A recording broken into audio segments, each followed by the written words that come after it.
Good morning, everybody. Welcome to the stream. Welcome to your Wednesday. I'm just here sipping a nice fresh cup of Nespresso, man. Whoo! Get a little you want a little ASMR? You want a little close-up shot? I'll spill it, I think, if I... Here, watch this. Wait. God damn it. Wait. What the fuck? Yeah. Oh, man. You see that frothy goodness? Woo! Putting it right in my belly. Question mark. Oh, jeez.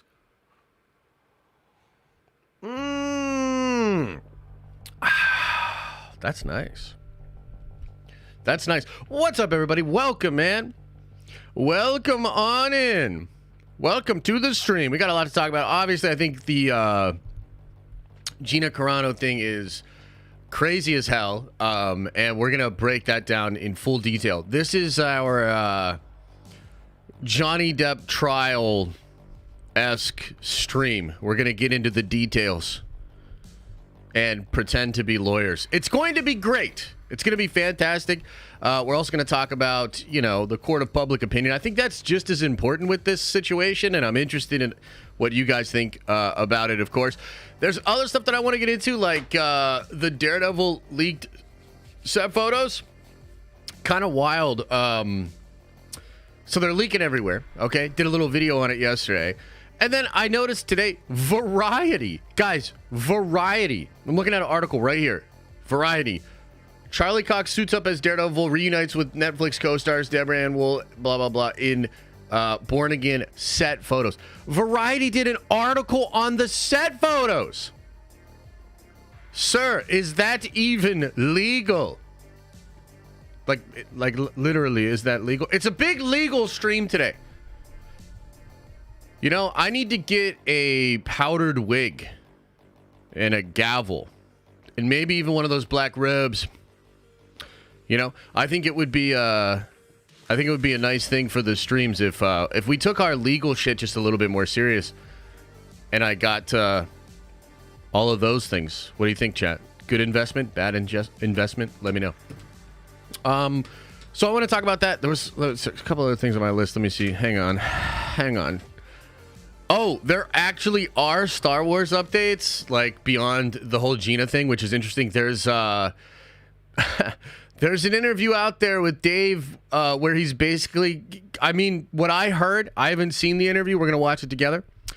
I heard they asked him, like, what are you doing with Mando season 4? And he was like, bro, we have no idea what the fuck we're doing over here. Let me, like, and he just kind of like goes in on that. So we're going to discuss that. Potential shoot start date for The Mandalorian and Grogu. Very interesting. X-Men 97 tidbits, trailer, filters, the fact that it might release around Deadpool 3 to help build hype for mutants, that kind of stuff. So that's going to get crazy. So yeah, we have a lot to do today, and a lot of fun stuff to get into. I do want to say right off the bat too, apologies to all of the members. We did not do the Nerdventures only stream last night. We're moving that to tomorrow night. So tomorrow night at 7, we'll be going live with our members. That's the people on Twitch. That's also the people here on YouTube. And what we're doing this month, which is kind of crazy given, you know, Gina and all that kind of stuff. We are going to be deep diving on George Lucas and the creation of Star Wars. So we're going to watch Empire of Dreams tomorrow night. In the Nerdventures stream. That'll be really cool. This is a cool documentary.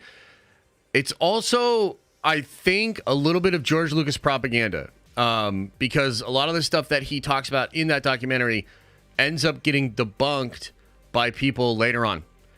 That's a little bit of why we want to watch it, and we want to hear the other people's sort of side of things, and then kind of investigate for ourselves. What do we think actually happened? Like, separate the myth from the man. What was actually going on with Star Wars? And yeah, so we're going to be deep diving on that. I think that's going to be really cool.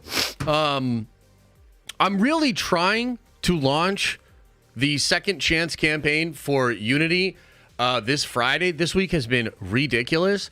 So I don't know that I think I'll be able to do it. I have to like finish the trailer. I have to touch base with a couple people about some other things because I wanted to offer up some new things in the Second Chance Kickstarter. So we'll see. If not this Friday, we'll have it up by next week.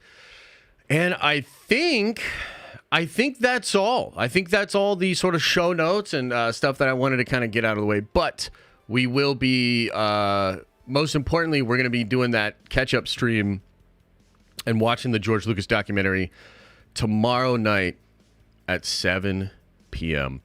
I'm going to pick up Black Panther, Ultimate Black Panther in a few minutes. Dude, okay, crazy story about Ultimate Black Panther, okay?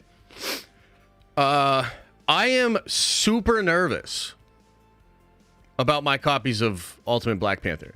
Now, some of you guys know this, okay? But I'll sort of TLDR for the folks that don't know this. So I'm really into the new Marvel Ultimates comics, and I also think they're a big deal, and I think they might hold potential value, okay?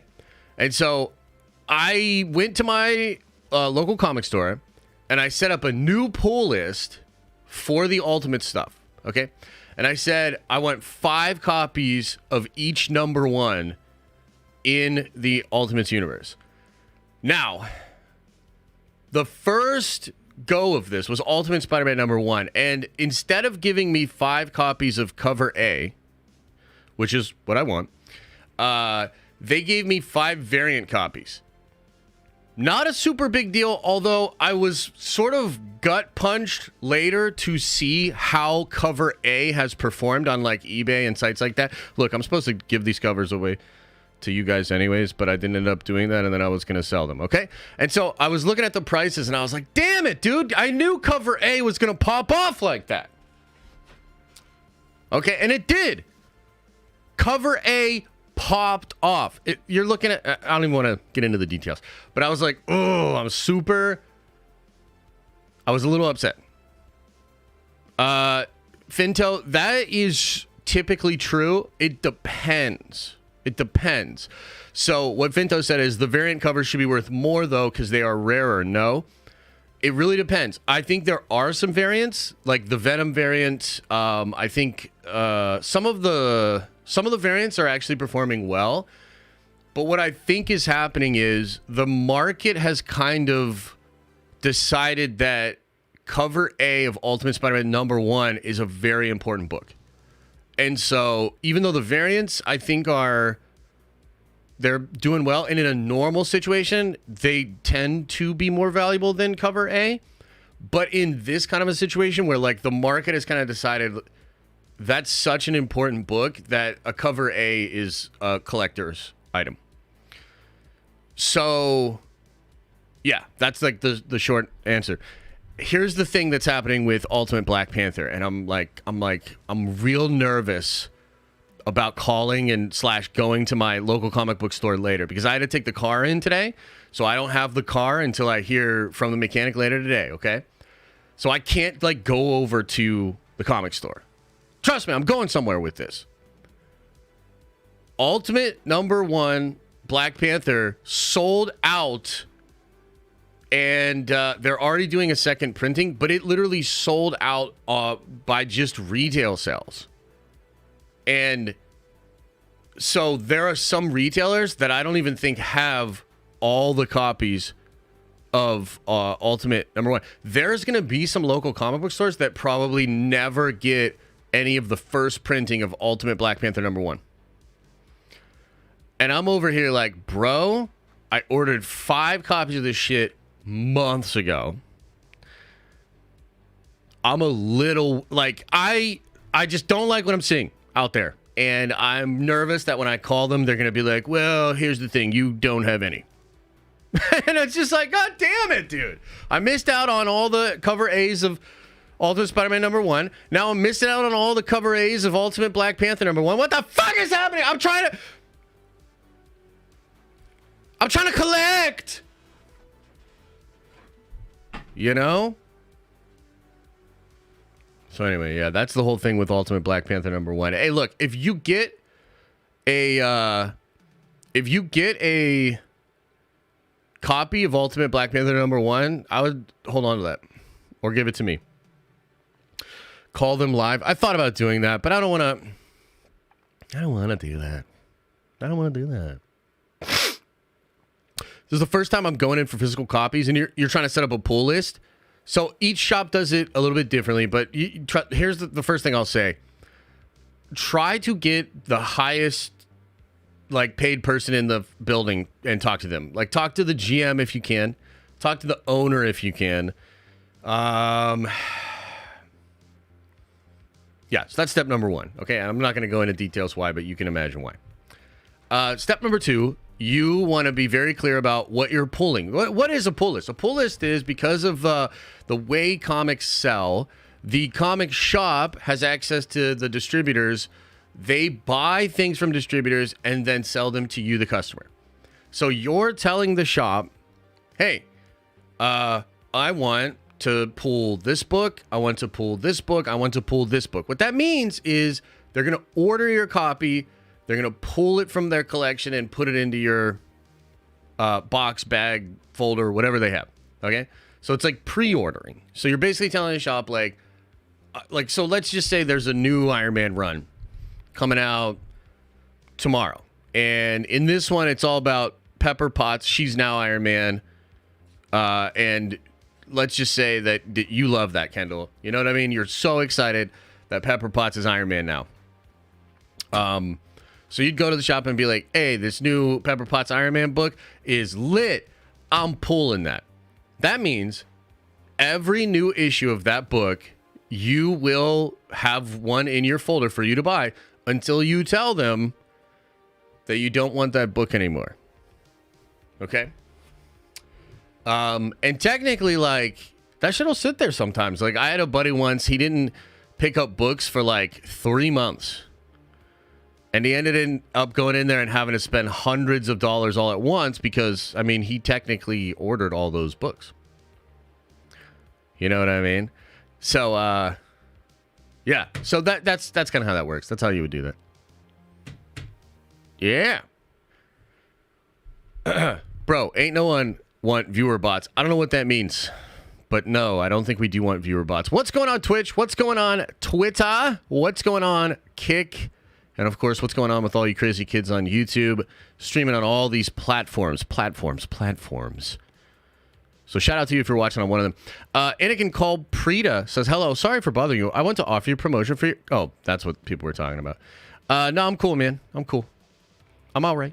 On that. Here, still waiting for the Twitch emojis. Yeah, let's talk a little bit about Twitch. Let's just, we're going to get into the Gina stuff. Trust me, we're going to get into it. But let's talk about Twitch for a little bit. So Elisa right now is downloading the Nerdvenger streams from the back end of YouTube. And the problem is this. We have to download them and then we have to alter them a little bit.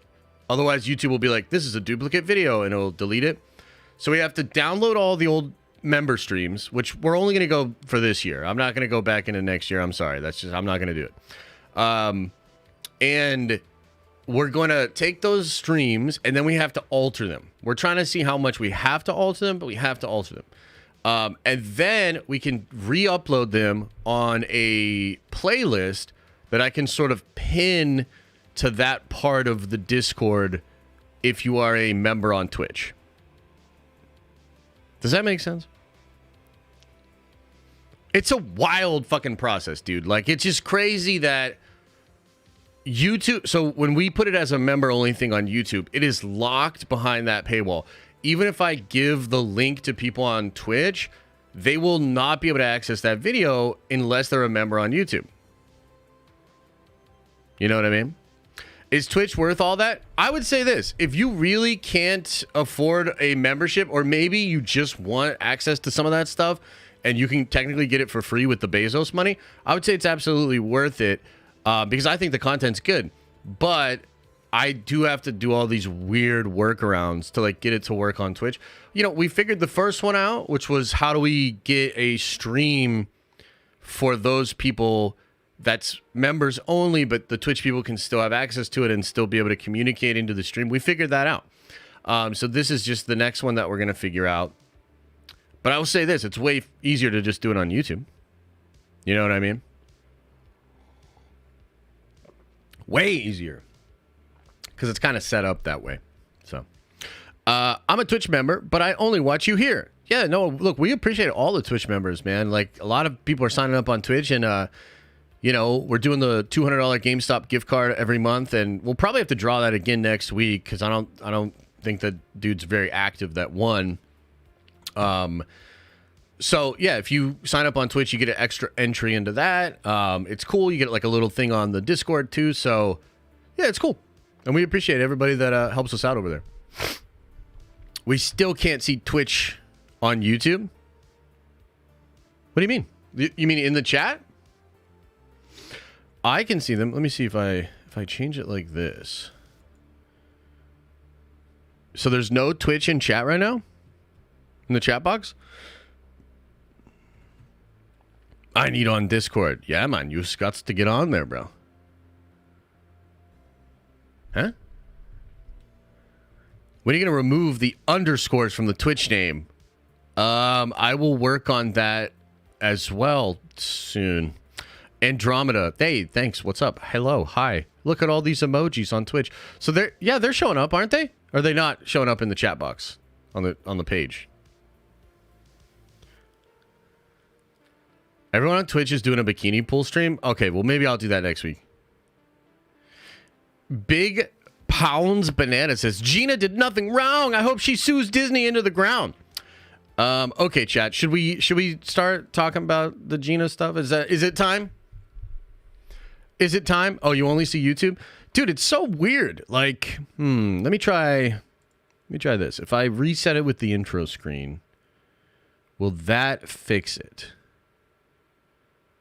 Let's see.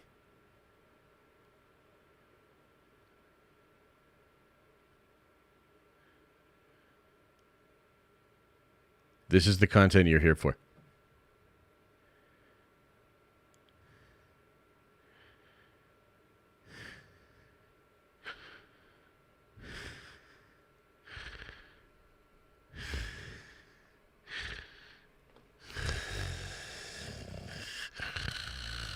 Hey, is it working?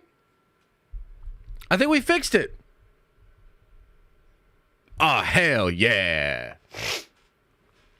Oh, hell yeah. We fixed it up. You need a bot too, but the chat up in here. Hell yeah. Okay. Listen. Everybody listen. This is one of my favorite type of stories to talk about on YouTube. Because I get to be like arbiter of morality and also an armchair lawyer and pretend that I know any goddamn thing about any of those things. So we're going to do that and we're going to get into it. What are we talking about? We're talking about Gina Carano suing Elon Musk to buy Star Wars and give it back to George Lucas. It's a crazy story. And I don't know. There's a lot of moving parts, and no. Look, what we're talking about Gina suing Disney and Lucasfilm for wrongful termination. And this was look, this is huge news. Okay, like regardless of how you feel about it. And I'm sure your mileage will vary. This is a massive fucking deal, okay? So a massive deal, and of course we have to talk about it, and of course we're going to break it down. I'm going to play lawyer. I'm going to play critical thinking philosopher Josh. It's going to be fucking awesome, and it's going to be so fun. And so let's get into the details. Now, before we look at the actual article, before we look at her statement, there's a couple of things I think we have to keep in mind. There is the legal court and the legal case, and then there is the court of public opinion. And I think both of those things really matter. For me, I'm a little less interested in the actual court and the legal proceedings and how all of that happens. Don't worry, I'll still play lawyer and we'll have fun with that. But what's more interesting to me is the court of public opinion. And I personally think, just right from Jump Street that Gina has kind of already won in the court of public opinion, but maybe not in the way that you think. I think the other thing that's almost immediately obvious is that this is super bad for Disney. Like, getting sued just in general, not a fun experience, not something that any person or corporation or business wants. So just in that sense, I think it's not great, Disney, not great, right? But I think also when you add the element here of where Disney is currently at, both through the eyes of Wall Street and through the eyes of the consumer, and you add in the fact that Elon Musk is bankrolling this whole thing, and Elon has his own motivations for doing this, I think Elon has his own outcome that he desires. Now, in one sense, it is sort of a petty, like he has a beef. You know what I mean? Like, let's be real. He's got a beef with Disney, maybe specifically with Bob Iger. Okay. But I also think there's something else going on here that Elon really wants to do. So where did this come from, right? And we're going to talk about, again, I want to read the report and we're going to read her statement. But why did this happen? Meaning, what opened the door for this lawsuit? Does anybody know in chat? Like, and it's not just the fact that she was fired, right? So why did this happen? Does anybody know? Let's start there. I think that's like a really important thing to keep in mind as we go through this, because Elon's goal here is not specifically tied to Gina getting justice. Elon's goal is Bueller. Anybody? Bueller. Okay, wow. Okay, so this is horrible answers, horrible job chat. By the way, this is a big deal. This clip might go on the main channel. So wake up. God damn it. Okay. This is happening because Elon wants to have precedence that makes it so companies don't fire people for what they say on social media, mainly Twitter. He's trying to apply pressure and legal precedence that deters companies from using what people post on Twitter, mostly because he owns that. He wants that to stop happening. And the overall goal there ultimately has to do with the cash flow of Twitter. It ultimately has to do with Twitter being able to have advertisers and to put ads up and to make revenue and to thrive as a platform, right?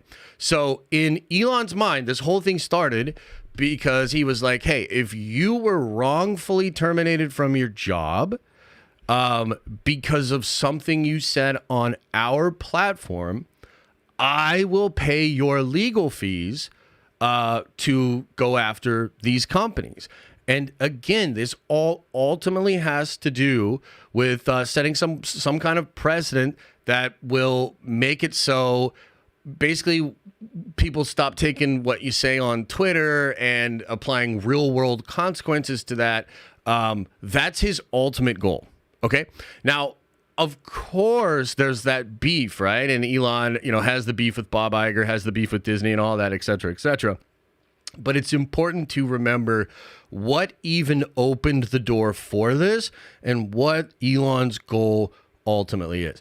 Okay, now let's look at the article in the Hollywood Reporter. I believe they were the first one to report on this, but even if they weren't, like, pretty much, like, everybody was reporting on this. It's, like we said, huge freaking news. And let me resize this a little bit so we can read this together. I think it'll end up being, yeah. Okay, here we go.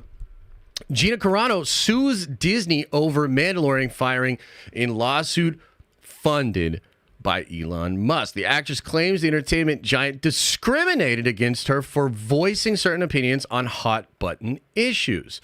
In an escalation of a standoff over her firing from The Mandalorian, Gina Carano is suing Disney and Lucasfilm for discrimination and wrongful termination in a lawsuit that opens another front in the battle for influence over Hollywood that has drawn in corporate America. I think that's a brilliant first paragraph. I think a lot of that is true. Carano, in a complaint filed Tuesday in California federal court, alleges she was fired for voicing right-wing opinions on social media and seeks a court order that would force Lucasfilm to recast her. Elon Musk, making good on a promise to foot the legal bill for users who claim they have been discriminated against due to their activity on his platform, is helping fund the suit through X. In a statement, X's head of business operations, Joe Benarock, said, "A sign of X Corp's commitment to free speech, we're proud to provide financial support for Gina Carano's lawsuit, empowering her to seek vindication of her free speech rights on X and the ability to work without bullying, harassment, or discrimination." Lucasfilm in 2021 announced that Carano would not be returning to the hit series after sharing posts in which she said, "Most people today don't realize that to get to the point where Nazi soldiers could easily round up the Jews, the government first made their own neighbors hate them simply for being Jews." How is that any different than hating someone for their political views? Now, that's a bit of couching, although I do believe that is an actual tweet that she said. Okay, but I just want to look, when we read Gina's statement here, let's just hold on to that thought and hold on to that example that was used in the Hollywood Reporter. It was the latest in a long string of posts in which the former MMA fighter drew the ire of social media users for positions seen as right-wing on hot-button issues. Carano was dropped by UTA following the controversy, previously mocked government mandates to wear masks during COVID-19 pandy, and falsely suggested that voter fraud occurred in the 2020 presidential election. Okay. In a statement clarifying the post on X, Carano Tuesday said, "My words were consistently twisted to demonize and dehumanize me as an alt-right wing extremist." According to the complaint, Disney and Lucasfilm harassed and defamed Carano for refusing to conform to her viewpoints on issues relating to Black Lives Matter, preferred pronouns, disproven claims of the election interference.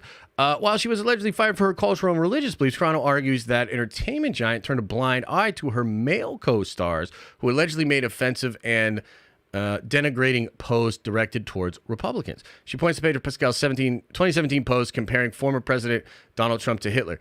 By the way, I think that's fair. Look, I know, a lot of y'all, it's going to be a divided audience. I know everybody's got, their own sort of feelings on it. But I'll just say for my part, I think that's fucking fair, dude. It at the very least shows that one kind of comparison to 1940s Germany is acceptable and one kind is not, just in my opinion. The suit says Disney required Carano, who was paid $25,000 per episode as a guest actor and later negotiated a one-time $5,000 bonus, to meet with representatives of Gay and Lesbian Alliance, discrimination, demand a public apology. Defense went so far as to try and convince Carano's publicist to force Carano to issue a statement admitting to mocking or insulting an entire group of people, which Carano had never done, the complaint says. After she refused, Carano was told to meet with Lucasfilm president Kathleen Kennedy and 45 employees who identify as LGBTQ+. According to the suit, she declined and was terminated shortly after from The Mandalorian, as well as other titles in the Star Wars universe, including Rangers of the New Republic. Carano also alleges Disney engaged in a post-termination smear campaign, citing the abrupt removal of an episode of Running Wild with Bear Grylls, in which she appeared in the show's scheduled lineup, an effort to malign her, and the episode eventually aired. The suit faults Disney's termination of Carano as the impetus for UTA and her transactional lure, dropping her as a client. Carano brings claims of wrongful discharge and sex discrimination. She seeks a court order that will force Lucasfilm to recast her at least... Wait, what? that would recast her and at least $75,000 plus punitive damages. Yeah, I mean, look, we'll get into it, but that's not even that much money. I mean, I guess it is, but yeah. Some of us have been unjustly singled out, harassed, persecuted, and had our lives stripped away because we dared to encourage conversation, ask questions, and refuse to go along with the mob. At-will employees, who make up the majority of the private sector, often face an uphill climb in obtaining damages for terminations over problematic online posts deemed to be offensive in violation of the workplace policies. Unlike employees in the public sector, such workers are not shielded against discipline under the First Amendment. On X, finding the suit, Carano said, "I am honored my case has been chosen and supported by the company that's been one of the glimmers of hope of free speech in the world." Last year, Musk pledged to fund legal action for users on X claim they have faced discrimination over their activity on the platform. The offer came with a no limit on cost, with Musk saying that he would go after the board of directors of the companies too. Damn. Amid hardening position on the issue, such gender politics race, government holding work corporations accountable. One of the main pillars of failed presidential campaign last year, he assumed control of a special tax district that controls development around Disney World in a move to intend blah, blah, blah. Yeah, didn't they just lose this case? Somebody in chat help me out here, but didn't they just either lose or settle this case with DeSantis? I don't really fully understand it. Okay, so basically, I think overall pretty fair article. I think there's a bit of couching here and there. I don't think this is a pro Gina article, and I wouldn't really expect it to be, coming out from the Hollywood trades. But overall, I think some good points were made and some. Definitely some sort of staging of the events and whatnot. Now, can we find Gina's actual statement? Let's look at the actual statement that she made.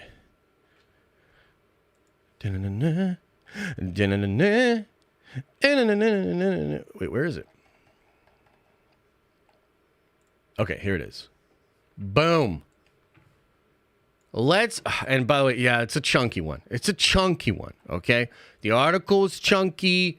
The tweet is chunky. Both probably had lawyers do a pass on these things. But let's get through it. And then we can kind of have the fun. We can play lawyer. We can play moral arbiter, all that sort of stuff. Okay. Today is an important day for me. I am filing a lawsuit against Lucasfilm and Disney. After my 20 years of building a career from scratch, during the regime of former Disney CEO Bob Chapek, Lucasfilm made this statement on Twitter, terminating me from The Mandalorian. Gina Carano is not currently employed by Lucasfilm, and there are no plans for her to be in the future. Nevertheless, her social media posts denigrating people based on their cultural and religious identities are abhorrent and unacceptable. I gotta tell you, I think they fucked up when they said this. Yeah, I think they fucked up when they put this exact statement out. Because I believe California is an at-will state, meaning they can fire you and they don't even have to give you a reason. And in fact, they shouldn't give you a reason. Now, the only sort of exposure that I've had to this kind of a lawsuit in this kind of a world is just through some coworkers and some people that when I used to work in the restaurant industry. And I remember a guy that was fired and ended up suing because they told him it was because he was late all the time. And the company did not keep actual records that proved he was late all the time. And he was able to basically say they can't even prove the reason that they claim to have fired me. Therefore, it's discrimination, blah, blah, blah, blah, blah, and all that sort of stuff. And he won that fucking case. Now, again, who knows if that's anything to do with what we're talking about right here.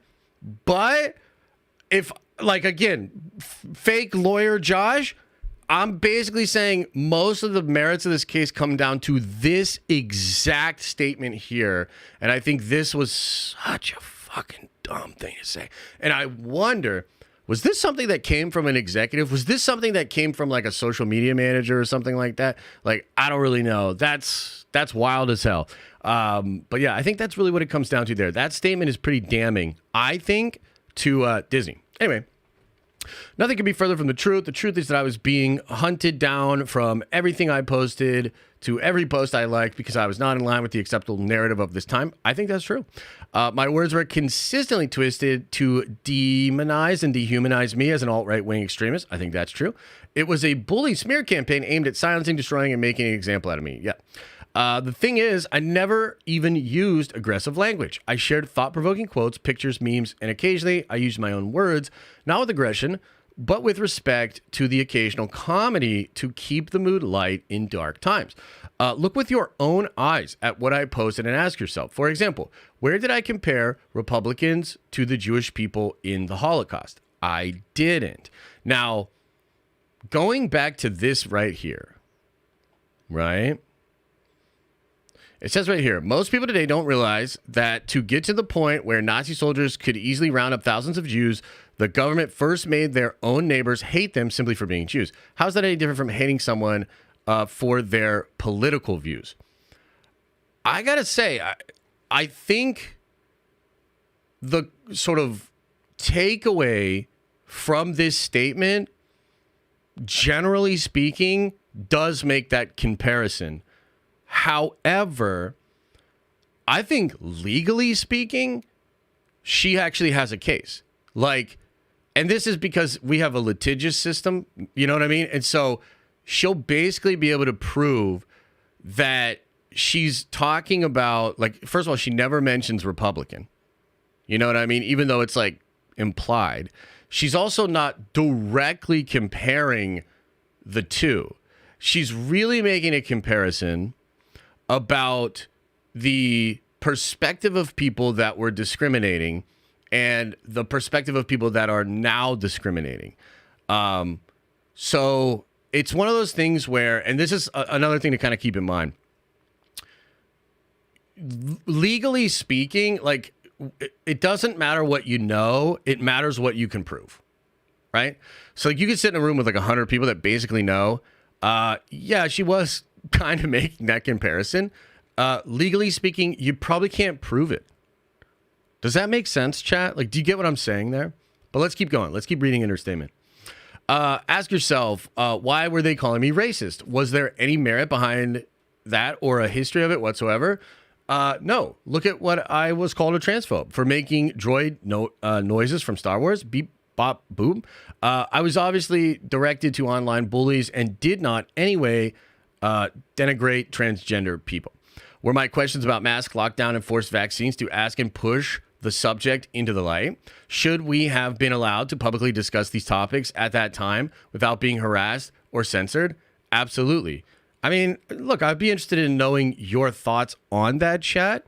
But it's been years now, and I do think the discourse and the sort of either, you know, you call it the goalpost or the Overton window, shit has changed. And it has shifted. And I think we now look back at a lot of the actions and the things that happened at that time, and they were sort of draconian. You know what I mean? Like, I don't know. You tell me. Do you not agree? Do some of you, like, still just absolutely believe that all that shit was 100% needed and totally in line with the sort of values that we claim to have as a country? Interesting. Artists do not sign away our rights as American citizens when we enter into employment. I've spoken to all my co-stars since I was fired. There is nothing but care and kind words between us. I respect their right to free speech and do not have to think the same way on every issue to be their friends and work with them. I know how they feel towards me. I think Giancarlo Esposito even last year said, I absolutely love Gina. I don't care about her politics. I don't care what her politics are. She's a beautiful person, and I absolutely love working with her. I believe he said that recently. You know, obviously, like, we're all still reeling for the loss of Carl Weathers. Carl and Gina, I mean, Gina shared this really beautiful thing about Carl after his passing. And, like, I fucking believe it, dude. Like, I believe that. And they had, you know, they had that athlete thing in common and stuff. And, like, you know, because some of the people, even when I was talking about this on Twitter yesterday, were like, can you imagine hiring her back? And I'm like, yeah, no, it'd be awkward for, like, a couple of people that visit the set once a month. It would probably not be that awkward for all the people that know and worked with her, right? Okay, a couple of months ago, Elon Musk tweeted that if you had been fired from using the platform X for exercising your right to free speech, he would like to offer these people legal representation. Quite the noble offer, but never in my wildest dreams would I still have thought anyone would take on my case against Lucasfilm and Disney. Dude, for sure. Like, let me ask you this. We can all agree that suing Disney is pretty wild. Yes? Like, you know, just when you sue somebody, a lot of what's going to, you know, make that a good or bad lawsuit is going to be the case, but it's also going to be the person you're suing, who has the resources, you know? And oftentimes we see situations where, I mean, even like, you know, not to get fucking ridiculous with it, but have you ever seen Aaron Brockovich or Michael Clayton? Big companies can just throw money and basically drown out a person's ability to fight for justice in a legal system just because of how expensive lawyers are, how expensive court costs are. It's crazy. So I think suing Disney just in any way, shape, or form is wild. That's a wild task. And I agree with her. I didn't, when that happened, and Gina was making the post, or she was like, I think I might have a case. And I was like, okay, that's going to be one of those things. Everybody likes it, shares it around, et cetera, et cetera. But I doubt it'll happen. Right? And so, yeah, I was pretty shocked when it happened too. I think I qualify. Thousands of people have agreed. To my surprise, a few months ago, I received an email from a lawyer who had been hired by X to look into my story and many others. Turns out, after sending them as much information as I could gather these past few months, my now lawyers and X believe wholeheartedly in my case and are moving forward. I would like to express my deepest gratitude and thank you to Elon Musk and X for giving me an opportunity to bring my case to light. As for me, I would like to pick up where I left off and continue my journey creating and participating in storytelling, which is my utmost passion and everything I worked so hard for. It has been difficult to move forward with the lies and labels stuck on me. I think that's probably true, yeah. Backed and encouraged by the most powerful entertainment company in the world, I am grateful to someone coming to my defense. Powerful way, looking forward to clearing my name. Thank you, all the people who supported me and made your voices. Pray to God bless each and one of you. For more inquiries, blah, blah, blah, blah, blah. Okay, so goddamn, quite a crazy statement, quite a crazy article, and I think quite a crazy just story, just in general, okay? So now that we've kind of broken down exactly what's happening, let's kind of think this through in the sort of legal sense first, I guess, and the court of public opinion sense next. Again, you know, armchair lawyer Josh thinks this is horrible for Disney. And I think they're probably going to have to settle.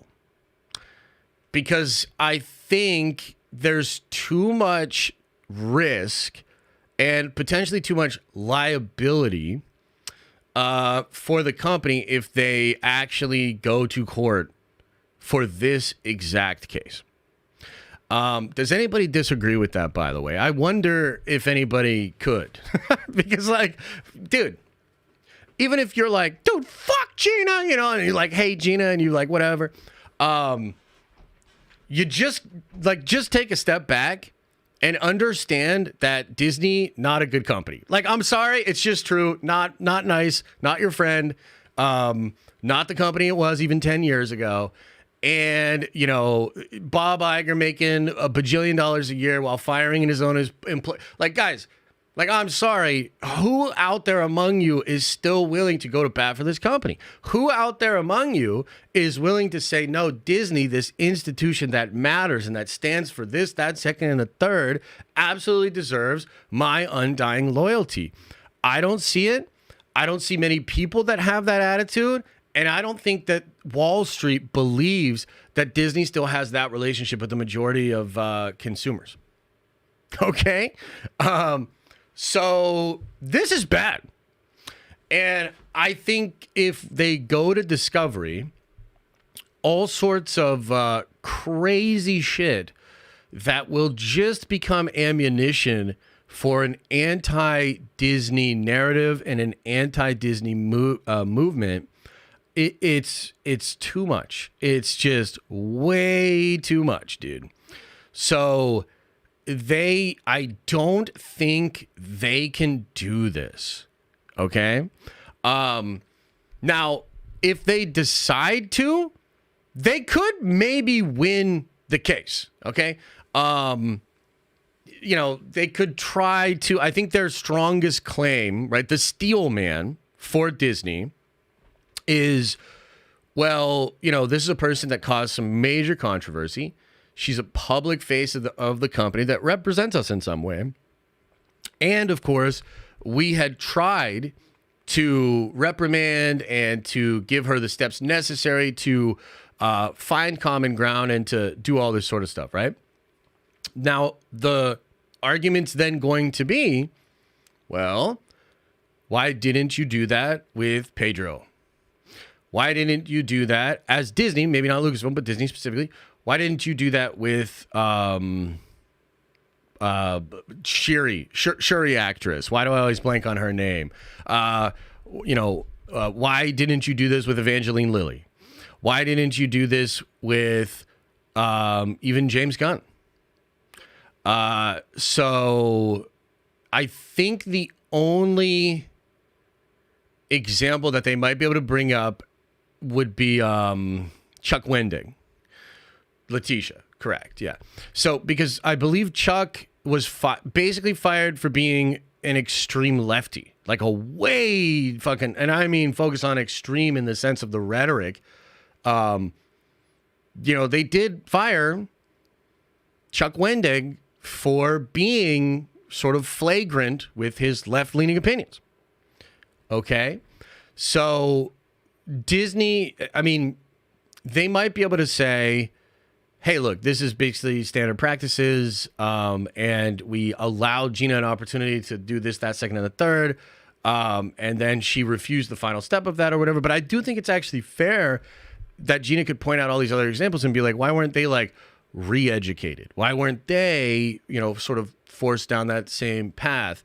And ultimately, I mean, let me just ask you this, chat, and I'll put this up in a poll, but you can also answer it in the chat because I'm just really interested. Ultimately, the question is, was Gina discriminated against for her political views? I think that's ultimately the question. Do you believe Gina was... Is that the word, discriminated?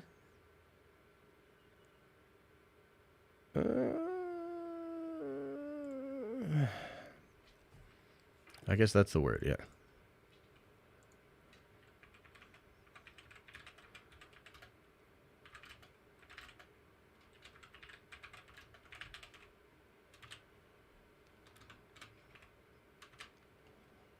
Okay.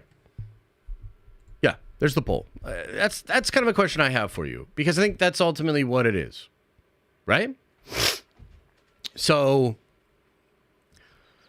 I don't know, because, part of me thinks, just looking at the case, like, there's like a leverage element where I just don't think Disney wants this smoke. And, I mean, look, there's this saying in lawsuits that the only people that win in lawsuits are lawyers. And I got to tell you, this lawyer is having a good month. You know what I mean? Because, oh, baby, is like literally Elon's like, yeah, no, I will spend anything. You know what I mean? I'll spend anything to make this as painful as possible for Disney. Because again, let's keep in mind what his actual goal is. His actual goal is to break this thing where saying a certain thing on he's trying to eliminate liability for Twitter. Right? And he's trying to create a new environment in which advertisers are not as shaken by the things that happen on Twitter because they're looked at through the lens of free speech. That's what he's doing. Okay? So in that sense, man, the lawyers are licking their chops and they're going to go to town. So I think just from that perspective, I think Disney's like, no, we don't want that smoke. And I don't think they should want that smoke. I think they should, by the way, this is going to blow your fucking mind. I think, and I've been saying this for a while, actually, I think they should not only settle, but hire her back. And they should draft up some kind of a statement that says something to the effect of this. And by the way, bro, this shit's so easy. Like, it's literally so easy. All you do is you do all that, you hire her back, and you say something like this. The Walt Disney Company for 100 plus years has stood on the principles of blah, blah, fucking blah. Within the past couple of years, the world has been crazy tumultuous, and our perspective on issues has been ever evolving as the world changes and our audience has changed with it. We recognize that some of the decisions made within that environment, in hindsight, were not correct. We look forward to working with Gina, who is now once again a part of the Disney family, as we together stand on the principles of blah, blah, fucking blah. That's it. Literally, all your trouble's gone. Situation much better. Yeah, you'll catch some flack for some wokies on Twitter a little bit here and there, but really, I think the other side, the other scenario is way worse. I think that's just what you do. Period. The end. You could take a seemingly very difficult, very tumultuous situation and literally turn it into a something you can point to explain that you care about all your customers. Like why isn't that the goal? Like, why doesn't Bob say, "Oh wow, what's that stock price at? Oh shit!" People be saying, "What about Disney?" Well, guess what? Republicans buy sneakers too. That's it. You know what I mean? So I think that would be the move. Okay. But getting back into the legal thing, I don't think you can deny that Disney's very resourceful as well. And they're going to, if they decide to take this fight on, they will bring a lot to the fight as well. And yeah, I think they'll just try to battle it out for the sake of like standing on their moral ground or whatever, right? And then when it comes to the court of public opinion, right? It's interesting because we're looking at the poll right now, and it looks like 73% of people say yes. And look, I just got to tell you, from my perspective, I absolutely think that's what happened. And I think it happened with more than just Gina, you know? And I really do think that things that I could have literally got banned on this platform for saying became talking points in the mainstream media like 6 to 12 months later. And I think that it's sort of weird that we aren't like able to recognize that and look back at that and be like, wow, that shit was like kind of draconian. You know what I mean? Like that shit was kind of draconian. And I don't think that's the way we should have done things. And I don't think that's the way we should do things moving forward, you know? So I think from a court of public opinion perspective, it seems to me, and who knows for sure? I mean, I don't know. The vantage point that I have on this is like who knows for sure, right? Because I'm like a notorious fence sitter, right? So like I kind of don't really take sides. I don't really play that game very much. I kind of just like to, because I think ultimately most things are actually closer to a middle explanation. You know, it's like you get the one story, you get the other story. The truth's probably in the middle, right? But from my vantage point, I think most people have kind of moved into a direction of, not supporting all the stuff that happened just a couple of years ago. And that's just my perspective. I also think Disney is like maybe at its weakest point ever when it comes to public perception. If they want to win the court of public opinion, I mean, I don't know. Like, it to me feels like, again, find me somebody that's really supportive of Disney. You know? Like, find me somebody that's like, oh, hell yeah, Disney doing the right things. And like, I mean, sure, maybe there are some people. I think the majority of people are like, dude, Disney's fucking this up. Like, even normies, I just think that Disney's fucking this up. So it's like, do we really think Disney in its current form, with its current leadership, and with Lucasfilm specifically, do you really think they're equipped to battle Elon and Gina in the court of public opinion? Like, that's a serious question. Do you think so? Because I don't. You know what I mean? Like, I definitely don't. I think they will get their asses kicked in the court of public opinion. Yeah. Yeah, 100%. That's what I think. What's the, like, what, if you don't believe that, like, what's your evidence? Like, what's the evidence that people would really get behind Bob Iger and Kathleen Kennedy? What evidence do you have? Bob Iger, Kathleen Kennedy. Do those names evoke any positive feelings? You really think people want to support Bob Iger and Kathleen Kennedy?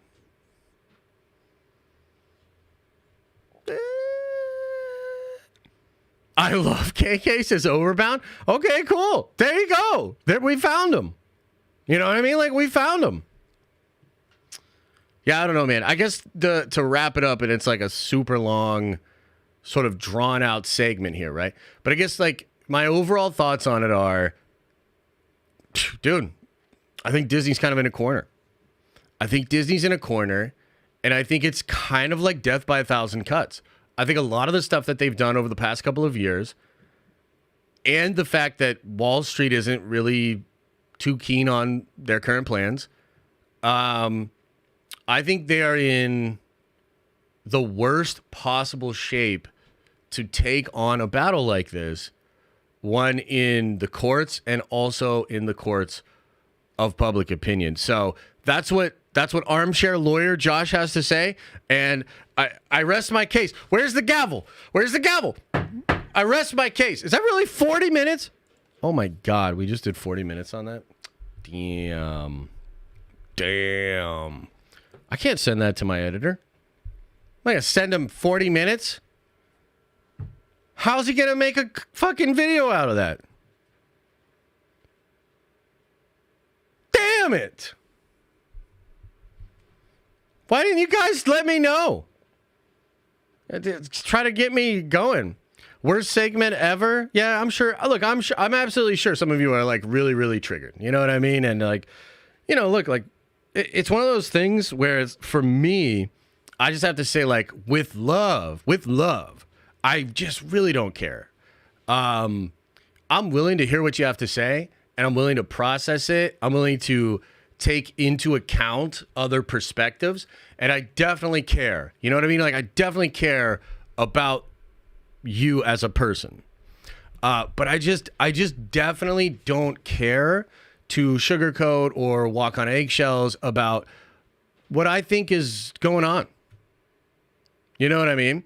Because I would argue, if you think anything I've said on this stream is in any way out of pocket, or in any way isty or phobia or even political, I would just argue that you're wrong, and that you are simple Jack. But you know, look, that's okay. Like, I still love you. You know what I mean? Like, I really do. So it's okay.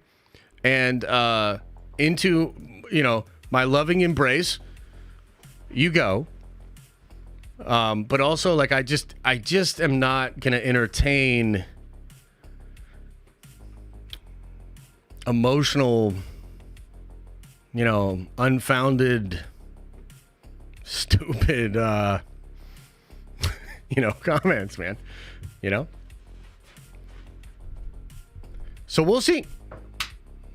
We shall see. Definitely a big deal, though. Do you guys think they'll hire her back? Do you think so? I think it would be amazing if they hired her back. You don't think so? I think it would be amazing, dude. Okay, I guess I will send this over to Brady. Dude, 40 minutes is crazy, though. Maybe there's a lot he can kind of clip around, though. I don't know. That is a long segment. Oh, my God. I thought I was like at 20 minutes. I was like, okay, cool. Hmm.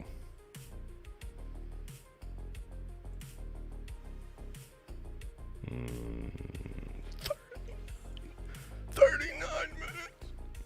I can't fucking believe it. Anyway. What if Tucker Carlson interviews Gina Carano? He should. I think she got interviewed on Fox last night anyway. Didn't she? Like, I saw a clip on Twitter. Yeah, I know. Yeah, I know. I would, regardless of parties involved, be a big win to protect us now. Yeah, I can get down with that. Josh, you make me happy. Well, I'm happy to make you happy, baby. Yeah. Hey, Gina is back. Blaster Bolt takes her out immediately. Oh, boy. We're not talking about Kevin Feige here. We're not talking about Kevin Feige and Foggy Nelson. Not yet, anyway. Oh, yeah, you're right. Yeah, shame on me for comparing those two. Yeah, I just think, look, I think, again, overall, it's like there's a court of public opinion thing. There's a legal case thing. And I don't think Disney is poised to take on this battle in either one of them. And I think that's just kind of it, right? And it's like, look, would I have been making all those statements that Gina made? Like, no. Like, I think the reality of Gina's situation was like she was getting red pilled. She was getting red pilled, and I mean, what a time to be red pilled, you know, with the pandemic and everything that was going on. So, like, yeah, like I think some of the shit she said, and even some of the things she was doing, I think it's completely out of pocket, you know. I'm gonna take you guys on a crazy journey with this, okay? Because there's a couple of points I want to make. I was recently watching some interview with Sam Harris, okay? Because, you know, we haven't had enough controversy. So let's throw a couple more motherfuckers out there and let y'all freak out about it, okay? So I was watching an interview with Sam Harris, and he was talking about how he, like, quit Twitter, and how so many of his problems for the past 10 years are directly related to tweets and Twitter. And I was like, damn. And you hear him talk about it, and it's like, it's really fascinating because Sam's like, even if you think his ideas are whack, he's obviously a pretty smart guy. And for a pretty smart guy to be, I guess, manipulated by an algorithm to such degree that he was willing to very stupidly open himself to liability. It's interesting, you know? And in some ways, like, you know, Gina was just engaged in stuff that I think was ill-advised. You know what I mean? But I do think that the way Disney handled it, specifically with that tweet itself, was so bad.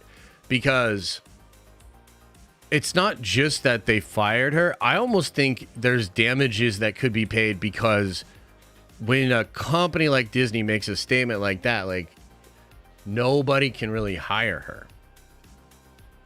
You know what I mean?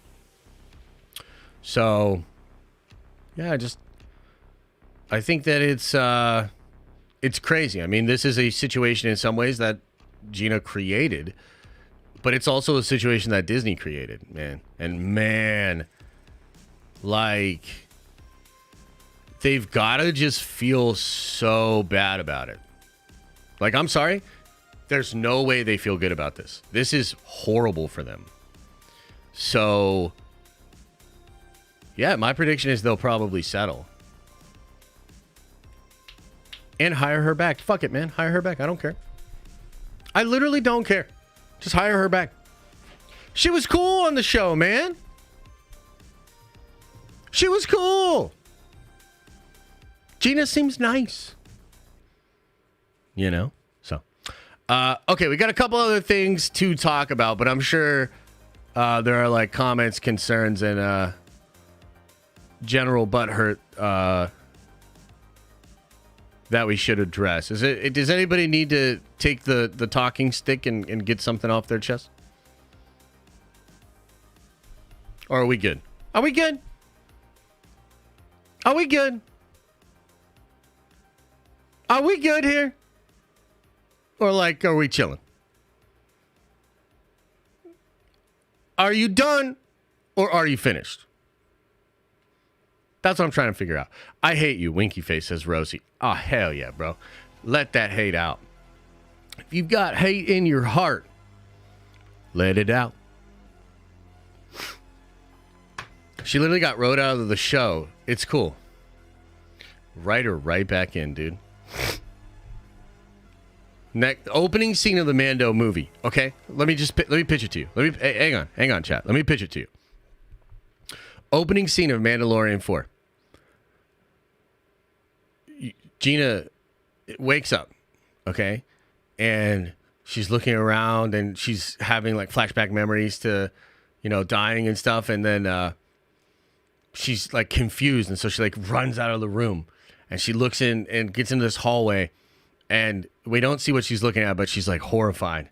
And then she goes, "My clones!" And then we pull back, and it's like a whole room full of Gina clones. A whole room. And then all the rest of the seasons and Thrawn's plan is to have a bunch of Ginas. And it's like the way that the clones in the Clone Wars were, you have just Ginas. And it's just fucking Ginas on Ginas on Ginas. So many Ginas.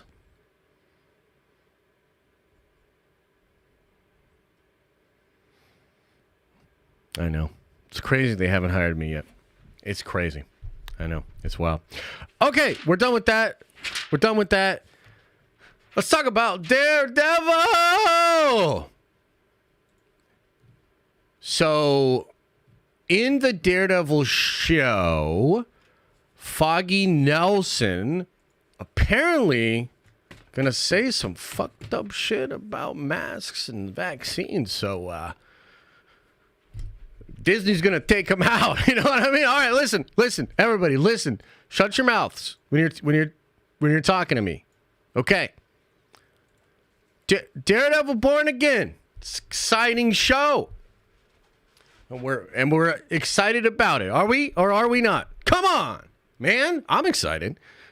Are you guys excited? Let me know in chat.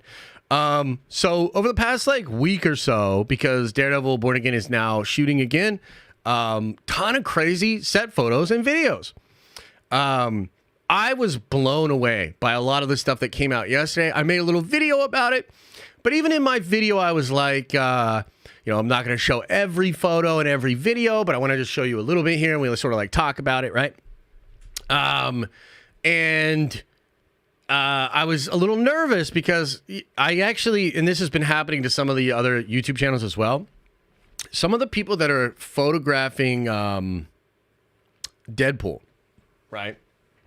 The people with the telephoto lenses that Ryan Reynolds was super pissed about, they are copyright striking YouTube channels and even trying to extort these channels for money to get them to remove copyright. So that actually happened to me on one of my Deadpool videos. And so I was a little hesitant to use any actual set photos or anything like that, okay? And then, lo and behold, the next day, I look out and fucking Variety themselves are talking about and showing the actual set photos here. And I think it's crazy. So what a world, you know what I mean? What a world that Variety itself is now, now putting out these set photos. So I think the first thing we can kind of mention here is Foggy and Karen and Matt. And, we saw videos of them together like a week or two ago, and it was awesome. But we were also like, wait a minute. Like, are they going to be okay? Like, are they going to make it? They're outside of Josie's here, big part of the old show.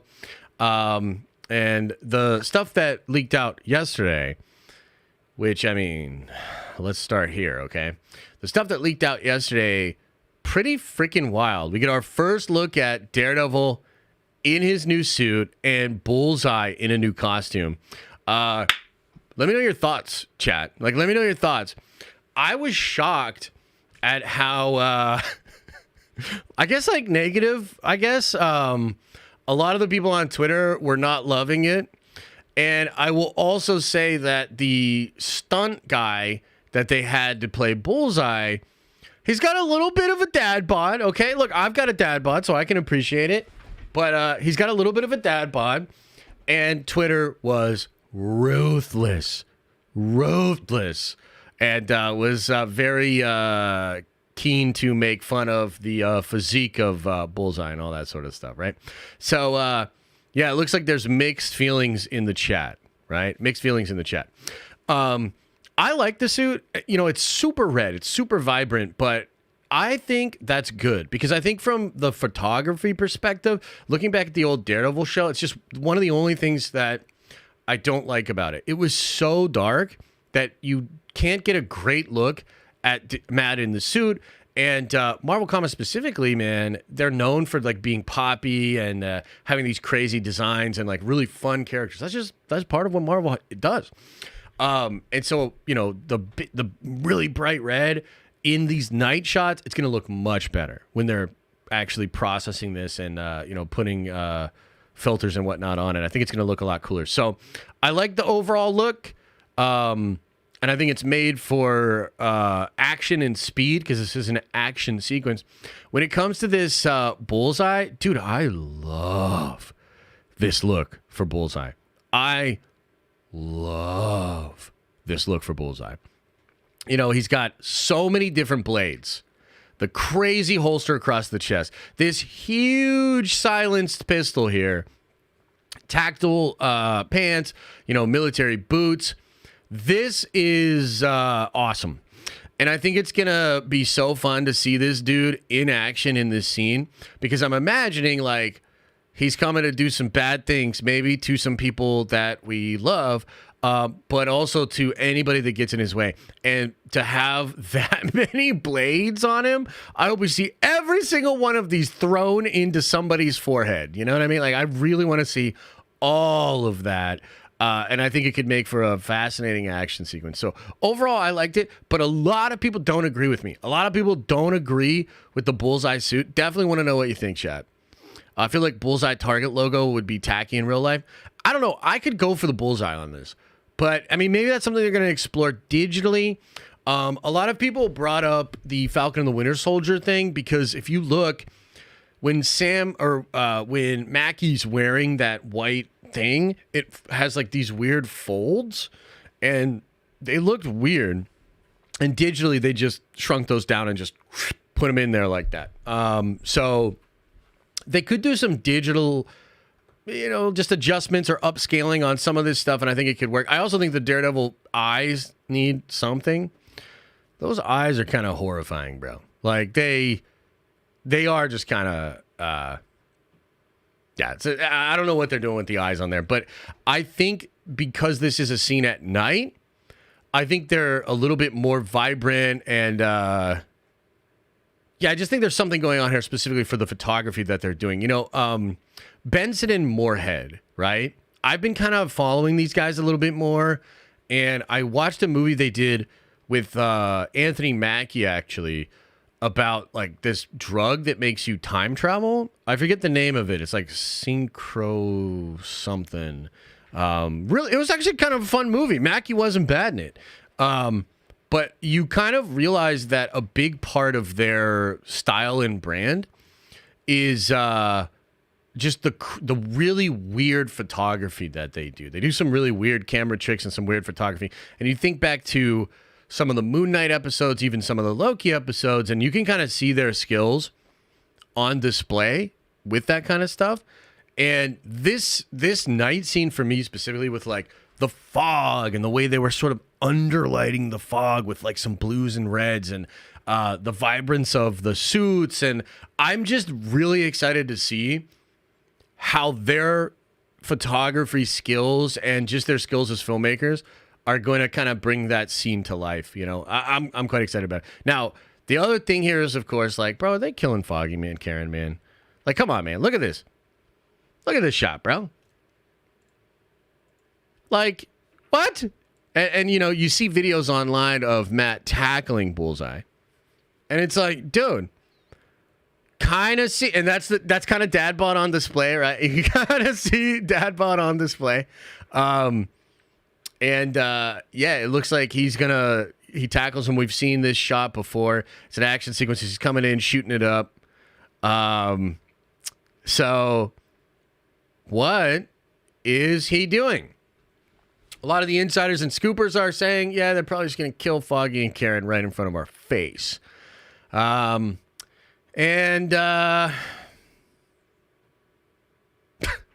don't know, bro. Like, what do you guys think? You know, some people are saying maybe they'll just kill one of them. Some people are saying maybe they'll kill both of them.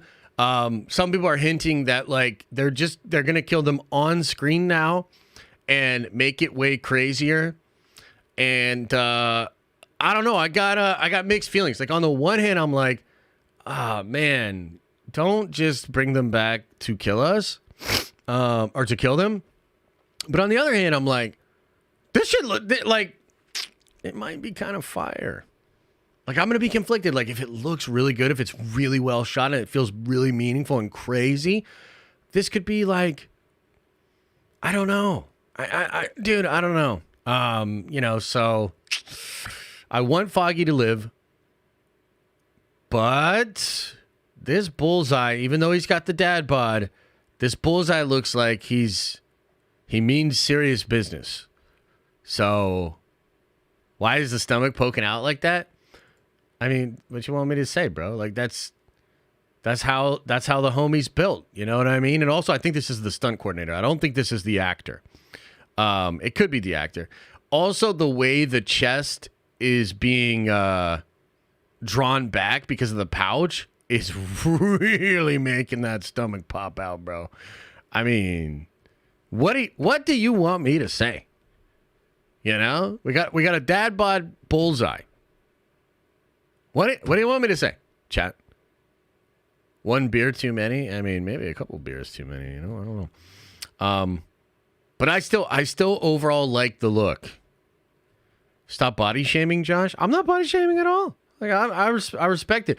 Also, too, I will say, on a serious note, a sort of pot belly. You ever see a dude with a pot belly and several holsters? Do not mess with that motherfucker. That is the exact build of somebody that could basically John Wick you. And I know that might not make sense, but if you spend enough time around gun ranges, you'll know exactly what I mean. Like, this is the build of the superior shooter. You know what I mean? So just keep that in mind in your own personal life. All right. There we go. Okay, what else we got to talk about? We got to talk about some Star Wars updates. Are you guys having fun? You know, I know it's like a serious stream and everybody's upset and all that, but like, are we having fun? Yeah, man. I'm having fun. Hell yeah. All right, cool. Just wanted to check on everybody. Okay, I want to find the thing where Dave's like, we don't know what we're doing with Mando season 4. Anybody have that clip?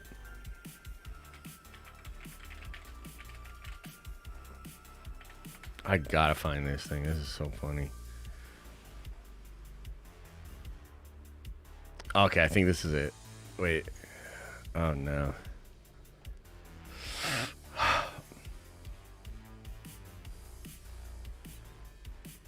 Okay, it's not as bad as he says it, I think. Okay. Okay. So we got some updates here. Updates. Of course, Mandalorian and Grogu movie going into production soon. And we'll talk about like the exact date in just a second here. But, pause that music. This is Ash Crossan asking the main man, Dave Filoni, question. I haven't talked to you since this was announced. There's a Mandalorian and Grogu movie. How about that? Yeah. How about that? How about that? Interesting. Does that How mean about no that? Season 4? You know, there's so much spinning in the galaxy right now. You know me better than to commit to any one thing. No mind trick works on me. So, I think I'm excited about what we're doing right now with the movie. I think it's going to be great. Obviously, with John at the helm, it's going to be fantastic. And he's so well studied in Star Wars now. So he's got a great shorthand, and I love collaborating with him. So just excited to share the future of what we're doing. I haven't talked to you Let's just since watch this it was again. announced. There's a Mandalorian and Grogu movie. How about that? Yeah. How about that? How about that? Interesting. Does that mean no Season 4? You know, there's so much spinning in the galaxy right now. You know me better than to commit to any one thing. No mind trick works on me. So. Yeah, they don't know, bro. Like, I think that's it. Like, they don't know. And I do wonder. Yeah, I mean, I don't know. Like, do you guys like? What do you guys think? Because like, my kind of take is like, I mean, good answer. Good answer, Dave. But also, like, y'all got a plan? like, do y'all know what you're doing over there? And is this Mando movie? What is the story? You know what I mean? And I think that's kind of the thing is, and look, Ash is great. I like her work, and I like the way that she kind of walks that line of being very personable and kind while also sometimes hitting with some questions that they don't want, because I think that is kind of the job. But I would have maybe been like, so the story for this movie, is it an original idea, or is this something that was going to happen in, let's say, maybe a fourth season of The Mandalorian, And I think the that's a huge question, right? And I will tell you that from everything we've heard behind the scenes, that appears to be the case. That's what it is. It's like at least an aspect of the story for Mando season 4 is being adapted into the movie. And I think the evidence for that is that a lot of people were reporting that an idea, not the way they're going to do it, but an idea they had was to have season 4 lead into the last 2 episodes, which would then become the movie. And you kind of read between the lines and you're like, okay, so whatever was planned for these last 2 episodes, like that's the movie then. Like either way, that's probably what the movie's going to be. And I think, and let's double check this, I believe Production Weekly has spoiled. Yeah, here it is. Here it is right here. Let's wait. How do I pull this up here? Okay, here we go. Let's look at this. This is kind of crazy. And we have Production Weekly. Mandalorian and Grogu is going to be shooting in Los Angeles, California, which is interesting. I would have maybe guessed filming in Europe at Pinewood, but filming in Los Angeles, and it's going to begin June 17th. Now, that is before the Rey movie. And I know some of this got lost in translation because everybody was like, oh, dude, they're going to fire Daisy Ridley and Charmin Obed-Chinoy and Gina Carano's taking over Kathleen Kennedy's job, et cetera, et cetera. But the honest truth on all that is like the Rey movie is filming later this year. Mando and Grogu's filming first. They're both going to be filming, maybe one in Europe, maybe one in California. And you're probably going to get both of those movies in 2026. So you'll get the Mando and Grogu movie maybe in the early part of the year, and then you'll get the Rey movie at the end of the year. Kind of yet to be determined here if either one of these movies like have a script and have a story and that we know what the hell is going on. John and Dave apparently are co-writing the Mandalorian movie, and that's cool. So yeah, I guess the update here is that at least a little bit of signaling that they don't really know if there's going to be a Mando season 4. You know, as Dave says, there's so much spinning in the Star Wars galaxy right now, and I think that is really what's happening. Like, there's just so many different things that they're trying to develop, and they're trying to figure out how to bring all of these productions together and ultimately put out the content that they think will turn this thing around. And we'll just keep following. You know, I had some people say that they think this movie is going to be a mess and not very good. And I think that is, possible. But I also think with John and Dave and these two characters and everything, they've got a good shot to make something really, really cool. Hopefully, there's like this well thought out thing that they were going to get to in season 4 that will now become the movie, you know? But yeah, I mean, I guess that's kind of your update for ye old Star Wars and the plan or lack of planning that's being done over there. What do you think, Chet? What do you think? And they've got a Star Wars celebration in next year, right? 2025? Right? So like they's gots to they probably's gots to tell us stuff about it all then. Right? If it bombs, she gone. I mean, you would think. Yeah, you would think, but so far I guess we just haven't found all the Horcruxes. What about SAG confirming Pedro Pascal as Reed Richards due to begin filming soon? I mean, yeah, we all know that, right? Is there anybody that doubts Pedro is Reed Richards? Anybody? Bueller? Anybody? Like, we know that, right? Nervous Army says they've had their hand forced by Disney for a while. I mean, after Mando season 3, I feel like they're just trying to work with Disney, task them to do. Yeah, that's fair. I definitely think Disney has been a part of the problem over there, for sure. I think I'm really nervous about anything Star Wars, Marvel, or DC. I can't really blame you. Can't really blame you, man. Did you see the Vader episode 2 screenshots? I think so. They were on his Instagram. I think so. Yeah, they look cool. He's got like I'm not following this super closely, so you guys would have to tell me.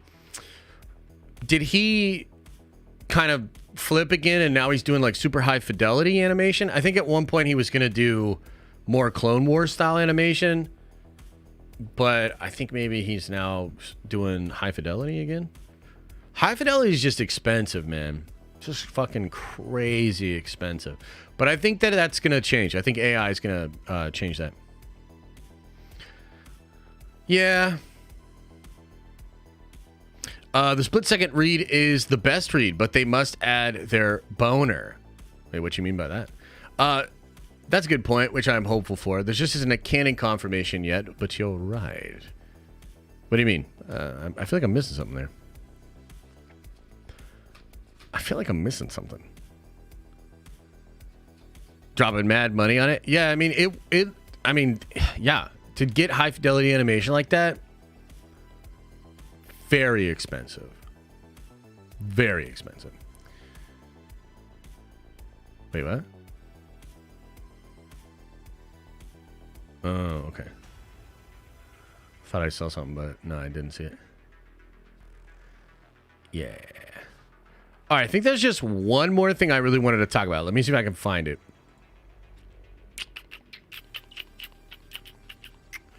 I still think y'all underestimating Pedro. I mean, they've got to sell us on that, man. You know what I mean? Like, they have to sell us on that. I think they can.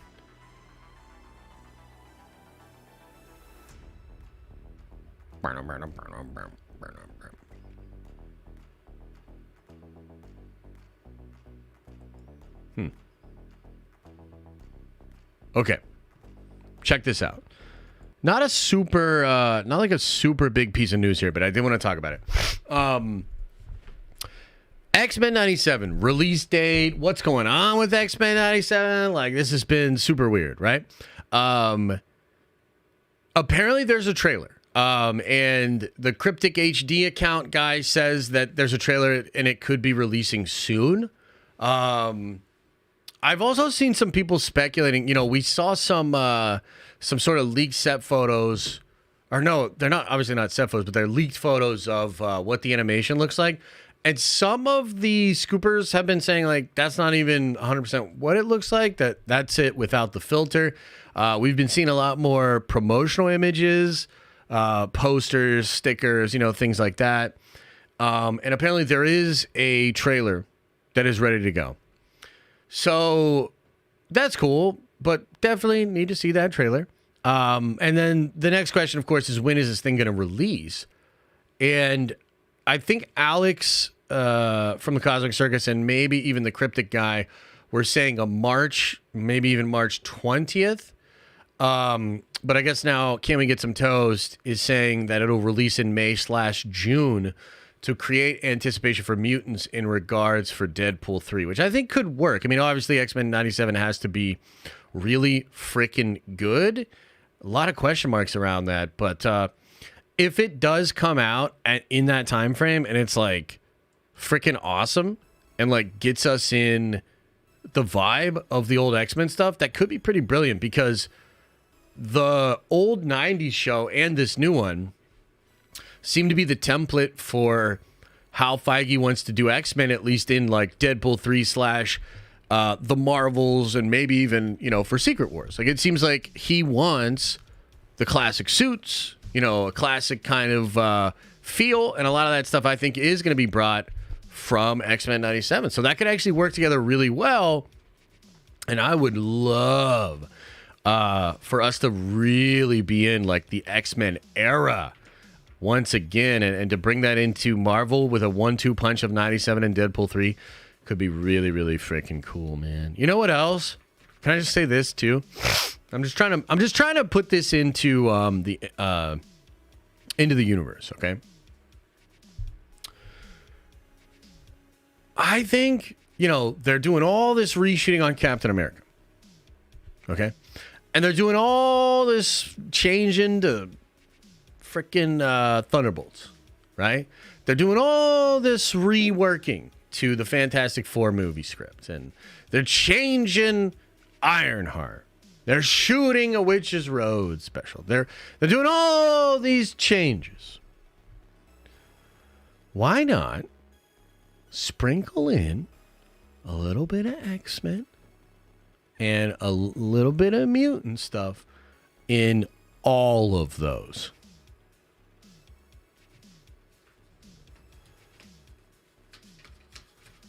Haven't heard anybody saying that, like nobody's out there kind of saying that that's what it could be. But like, just do that. Like, just do that. They should put Gina in it. Dude, Gina was great in Deadpool. She was like pretty good in Deadpool, man. I say do it. In fact, you know what they could do? Opening scene, Captain America, okay? Opening scene, Captain America 4.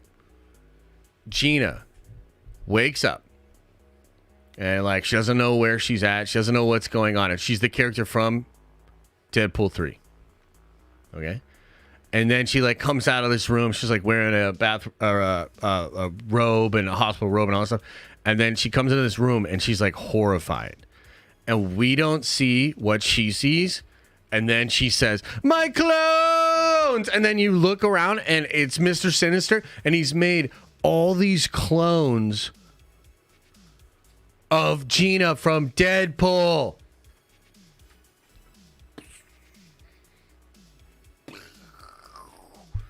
God damn, bro. Cooking. With both, you have her waking up. Are you influenced by Dallas? No, I was actually thinking more of The Walking Dead and what they did with Andrea Lincoln, I don't know if you've ever heard of this actor or this show. I watched it a long time ago, but there was this the female star Andrea Lincoln of that show wakes up and like the world's just like totally changed and stuff. So yeah. This man cooking a McDouble. How dare you? How dare you, bro? How fucking dare you? Oh, hell yeah. Do you know any of the original X-Men that are returning? You mean for Deadpool 3? Is that what you're asking?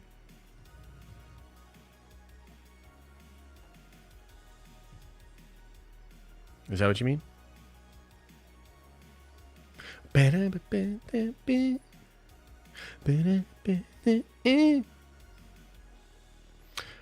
mean, yeah, there are a lot of rumors. I would say almost anybody from the old Fox X-Men movies is on the table. Maybe we'll see them this Sunday for the Super Bowl trailer. Wouldn't that be cool? Thoughts on a Wonder Man death? I mean, it sucks. That's tragic. Unfortunately, things like that do happen. Yeah, I mean, I can't really speak to what happened exactly because I don't know. Yeah.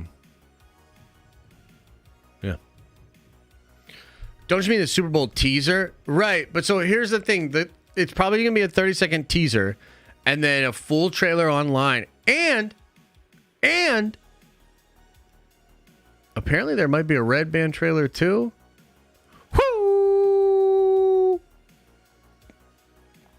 We're going to have a regular trailer and a Red Band trailer to react to on Sunday. Woo! Hell yeah. I'm excited. Super Bowl stream at 6 p.m. Yeah. So I'll be streaming. What time does the Super Bowl start? 6:30? 6:30? Something like that? 6:30 on Sunday? Is that what we're doing there? Okay, let me 6:26. Okay, let's go over the plan for Sunday. So I'll probably be live like 6:15. Hopefully my Taylor Swift shirt will get here first. Just really looking forward to that. We're not doing spicy stuff. No, we're not doing the hot wings. Not doing them. I'm open to doing something else. Yeah, but I don't want to do the hot wings, dude. They were too hot last time. They were too hot. I'll tell you what we could do. How about this? How about this, guys? Let's compromise. Okay?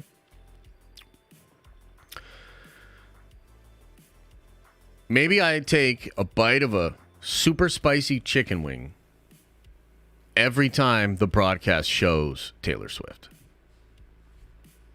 Okay? And maybe we do like the first 5 times it's kind of spicy. Maybe 5 to 10 spicier. And then anytime over 10, maybe we're taking the Scorpion Trinidad. How many marshmallows can you fit into your mouth? I don't know, bro. I don't think a lot.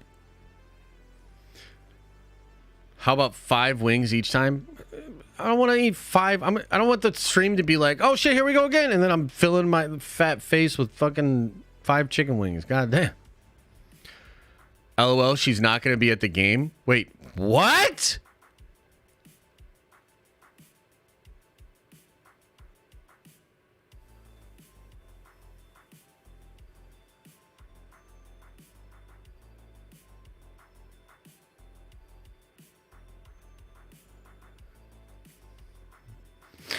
What do you mean she's not going to be at the game?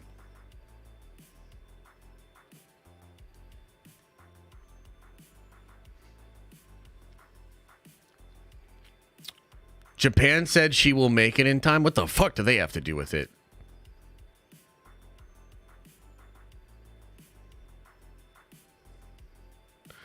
She has a concert in Japan the night before. Oh.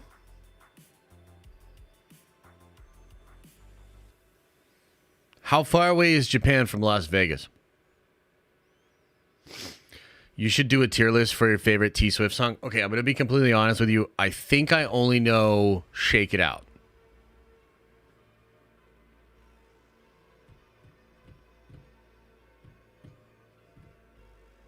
That is her, by the way, right? The time zone difference helps her. Oh, okay, cool.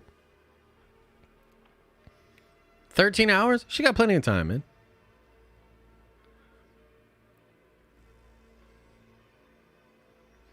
Didn't even get the song name right. That is the song name.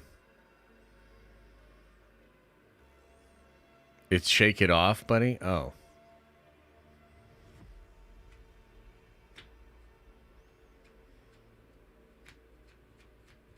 All right. Look, okay, you caught me. I'm not a real Swiftie. Don't tell them. Don't tell them that. I just like Taylor Swift because she seems to piss a lot of people off. Okay? And also, I just respect the fact that she's worth, what, twice as much as Kanye now? Good job, Kanye. Look, I like Taylor Swift because she's super successful. And for whatever reason, she also triggers you guys. Triggers you. And I love it. She should arrive Saturday night in where? In Japan?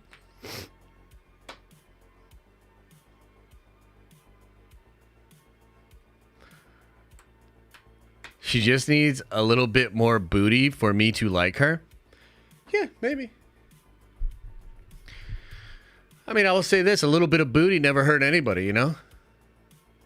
Except, I guess, a lot of people. Bad example.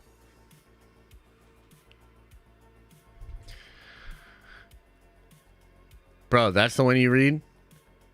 Yeah. That's the one. Oh, this is Josh trying to trigger chat. Well, now I'm truly triggered. Oh, my bad, bro. Didn't mean to trigger you. Oh, no! Kanye literally just sold out an arena in 6 minutes yesterday. Damn, dude. It's crazy. Good for Kanye, dude.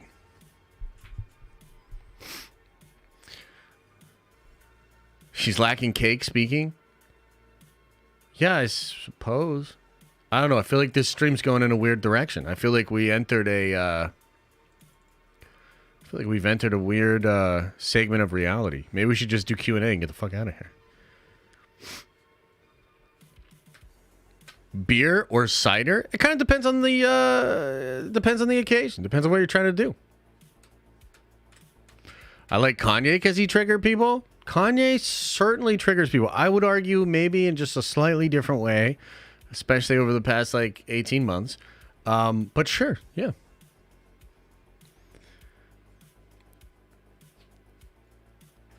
Taylor Swift is a skinny girl you fall in love with even if she got a little booty. Well, there you go, Eli. I bet you could name a couple of songs. Josh, where are you at in Berserk? Unfortunately, I kind of slacked off on my reading. I think I'm at the end of the big volume 2. So I'm not sure what chapter or whatever, but yeah. I'm wondering at what point she got more influence than most world leaders. Yeah, she certainly has a lot of influence, for sure. Yeah, incredibly influential person. Can't really deny that. Yeah, no. Whose booty is fatter, her and Miley Cyrus? I mean, you know, I don't know. I haven't done the math. You know, I haven't really done the math on that, so I couldn't really speak to that. Any ideas? What's gonna be the merch for the next Unity? Well, we're gonna do the merch that was already on there. So So here's my thoughts. Here's my thoughts on the Unity thing. Like, okay, so there's like an interesting thing going on where, number one, like Unity like kind of exists now, meaning like that first 45-page chapter is out there. A lot of people have read it. A lot of people really like it. By the way, I haven't hit up Rob, Comics Explained, yet. I want to hit him up.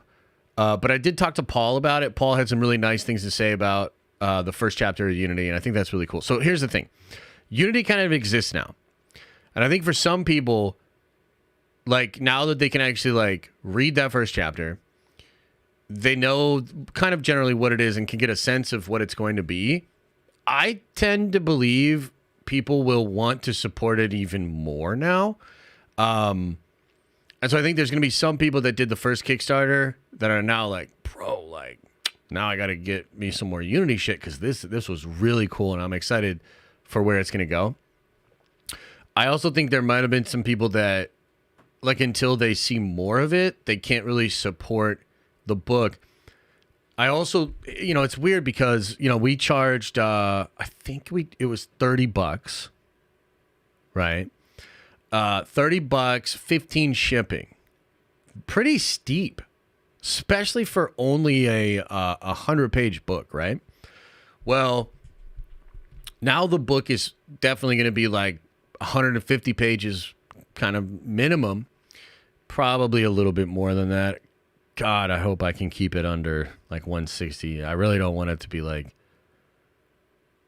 200 pages. But regardless, we're not going to change the price of the book. It's just better value now.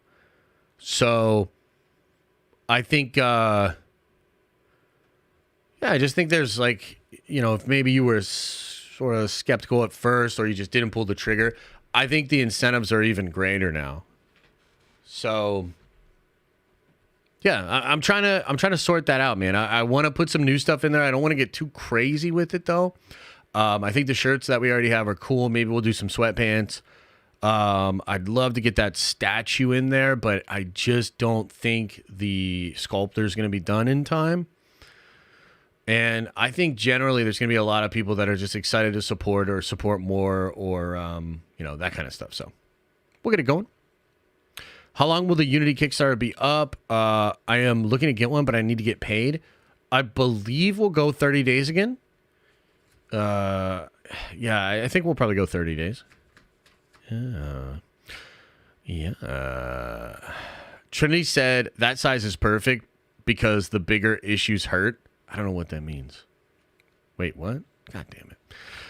Invincible Season 2, second part going to be dope. Oh, hell yeah. No, I think so too. Okay, let's get into the Q&A. Let's get into the Q&A and then let's get on out of here. Oh, yeah. Okay, so first in today was Space Trick Serial TM said, Gina is a rebel versus the Empire. Yeah, I think in some ways that's true. Again, look, I know not everybody agrees with that. Some of y'all fucking really don't like, you know, Gina and all the stuff she represents and all that stuff. But like, yeah, no, I think that's probably fair. From my perspective, I agree. Also, I've been thinking a lot about your Dragon Curse novel. I love the idea of turning legends to myths through story. Can you please make American, like Hulk Hogan, his gods, like shrines to worship them?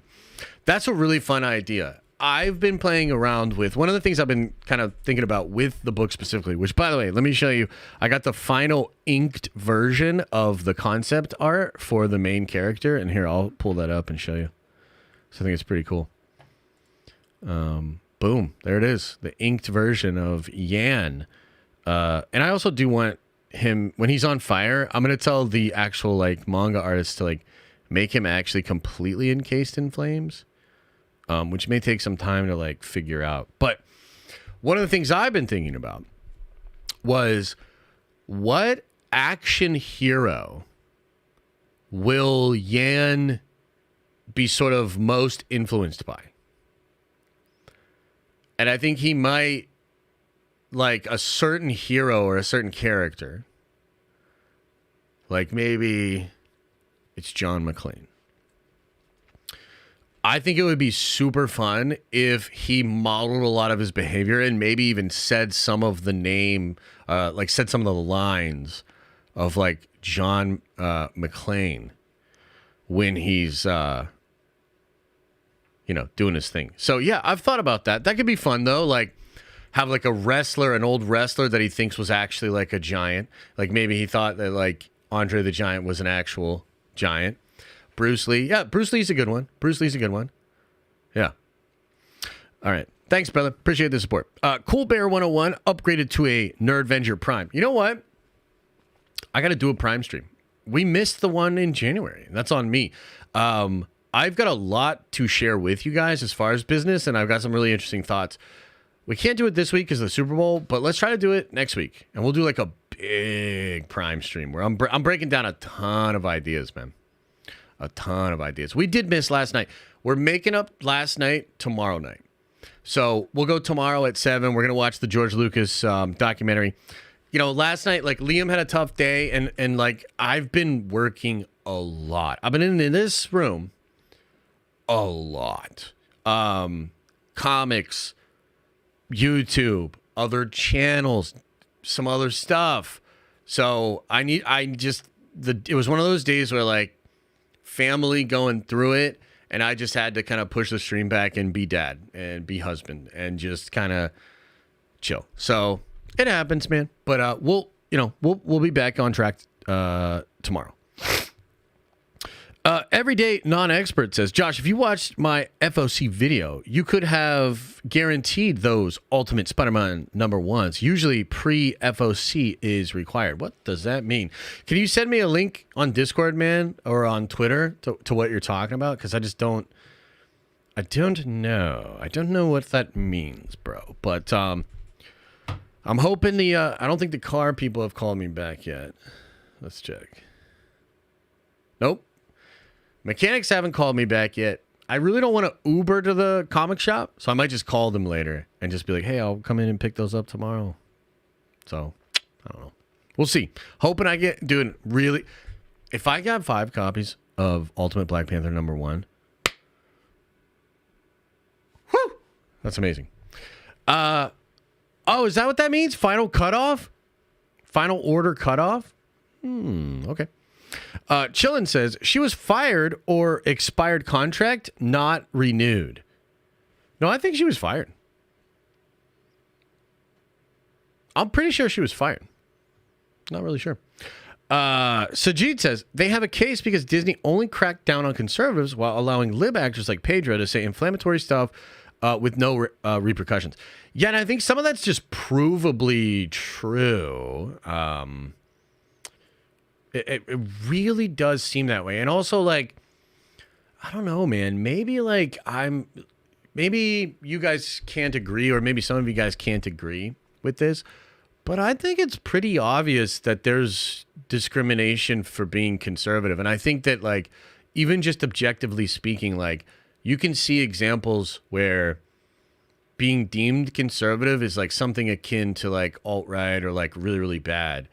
And I think that we've kind of gotten to a place where you almost can't say you're conservative without a lot of backlash like that. Like, isn't that obvious? Like, I feel like that's just obvious.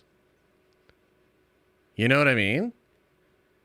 And, like, I also, like, kind of don't think that's very cool. You know what I mean? Yeah, it's kind of interesting. Hey, remind me later. I'll tell you an interesting story about the Uber driver later, if you're interested. Mariana says with the 10 spot, I met Gina this past weekend. She is lovely. I got emotional during the autograph, and she held my hand. During the photograph, OP, she hugged me. About damn time she sued Disney and Lucasfilm. Yeah, I think that's another interesting element to this whole Gina thing is that, like, there's a lot of dogpiling, and like I see a lot of the people online that want to like sort of celebrate being blocked by Gina Carano, and I think that stuff's silly. Like, it's, you know, it's not necessarily that much more silly than some of the stuff that conservatives do too, and a lot of this is just theater and grandstanding and social media, right? But I just think that if you just look at the behavior of Gina and just her demeanor in interviews and stuff like that, and also if a character witness is worth anything, I would argue she has incredible character witnesses and people speak highly of her. And she does seem like a really sweet person. You know what I mean?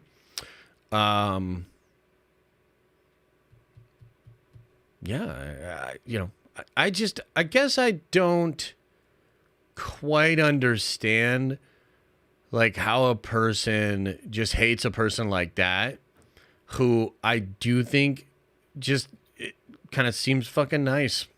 You know, like that's kind of it. It seems nice to me. Ramtack says, Gina didn't mention the words Republican or Democrat in her post. She never said anything negative about LGBTQs. Pedro made multiple Nazi posts. Again, I think that's fair. I just think that's fair, man. I also do think it's fair to say, like, we kind of know what she was saying. But again, there's a difference between sort of, I guess, colloquially what you mean and what you can prove someone meant, like in a court of law, right? Space Trek Serial TM says, Elon really trying to bring free speech back. Yeah, I mean, I think he definitely cares about free speech. You know, I sort of have my own questions on what does that even mean for him? What are his real motivations? But I do think he does care, and I think the world is better with people that care about it.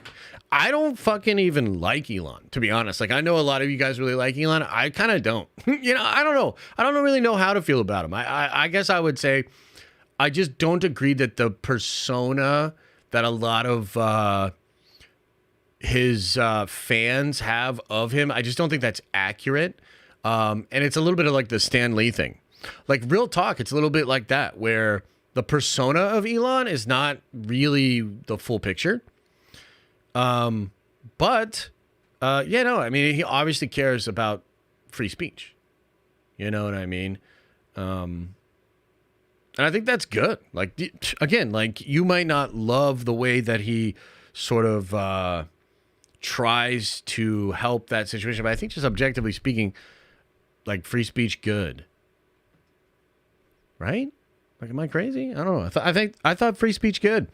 Purple Funk says, secured my copy of Ultimate Black Panther #1. Bought a wall book, Cap 111. Still haven't found a copy of Ultimate Spidey. Much love, BBLs for life. Hey, I appreciate it, man. Thank you.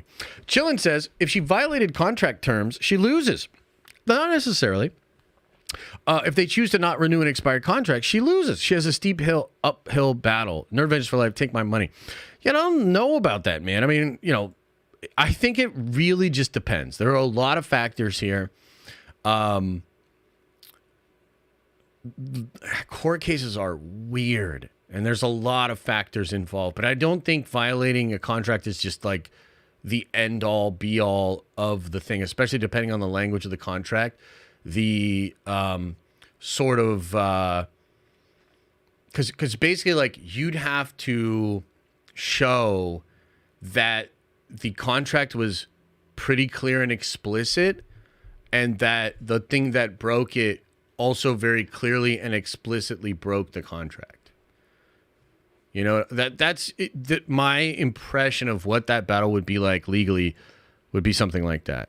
I will remind you that Bill Clinton, and this was a little different because it was like Congress, but he was literally debating the definition of the word is. And Bill Clinton, creep, weirdo, also a pretty accomplished lawyer. You know what I mean? So I think whenever it comes to a legal situation, like, it's, dude, the like court of law is just so weird. It's just so weird. But yeah. I'm watching this while in a lecture at school, but I get a pass because I'm studying criminology/law. Oh, okay, cool. Educate us. How did I do with the gavel? Maverick Pilgrim says, I think people keep forgetting that discovery will be the biggest deal with this case. Maybe emails between execs like KK and Bob. Oh, 100%. I mean, that's why they'll probably settle. If they go to discovery, I think there's going to be some bad stuff that comes out. You know, like California Supreme Court. Hey, we're going to need all the emails internally sent about this situation. Disney's got to make a decision. Is it worth having that information publicly available to try to win this case? You know what I mean? I don't know. Sajid says, if they fired Gina for the same reasons Mark Hamill should have been gone years ago, he's much worse with political flamboyant tweets attacking Republicans. Yeah, no, I mean, Mark's pretty flagrant with his Trump hate, if that's what you mean. But, like, my whole take on that is, like, I just get it. You know what I mean? Like, you can't sit there and say Trump isn't a super controversial figure. And even though it's like, do I think some people, like, have actual Trump derangement syndrome? Like, dude, 100% I do. Like, I 100% believe that. But I also can kind of empathize with them because he is such a goddamn ridiculous human being. He is such a fucking ridiculous human being. This isn't like Keanu Reeves. Like, I like that Keanu exists as a human being. Because Keanu Reeves is a great control for, like, human experiments. What I mean is this. Sometimes something happens with a person. And I like to think to myself, would that happen to Keanu?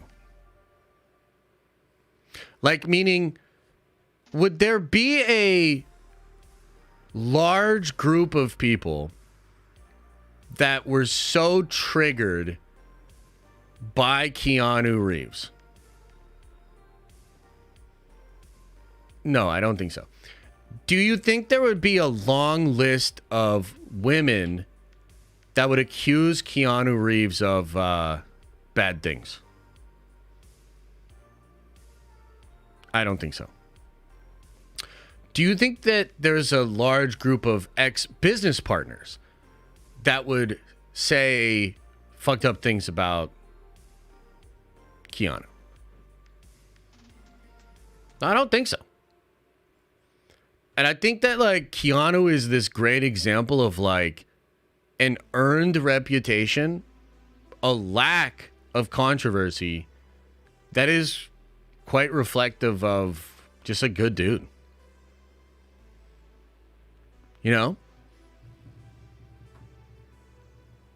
Like, sometimes I'll find myself being like, oh, well, you know, yes, but, you know, it's like, okay, like, for instance, like The Rock, right? You think about The Rock and you're like, okay, so this dude's weird. And he's done some really weird shit, like the whole Logan Paul thing. And then he's like, dude, take all my photos down. And then reaching out later and acting like it never happened. Super weird. The Rock has made like 3 different Instagram videos about going to In-N-Out for like the first time.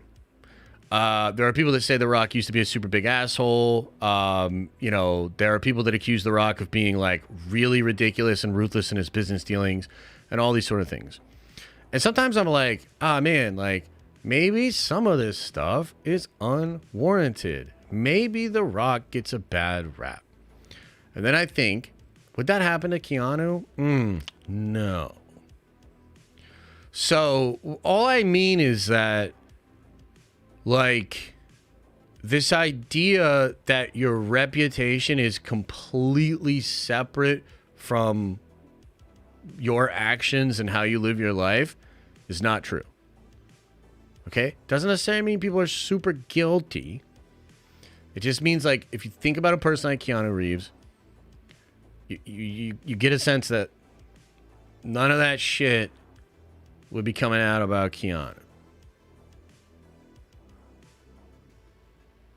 You know what I mean? Does that make sense? Is this thing on?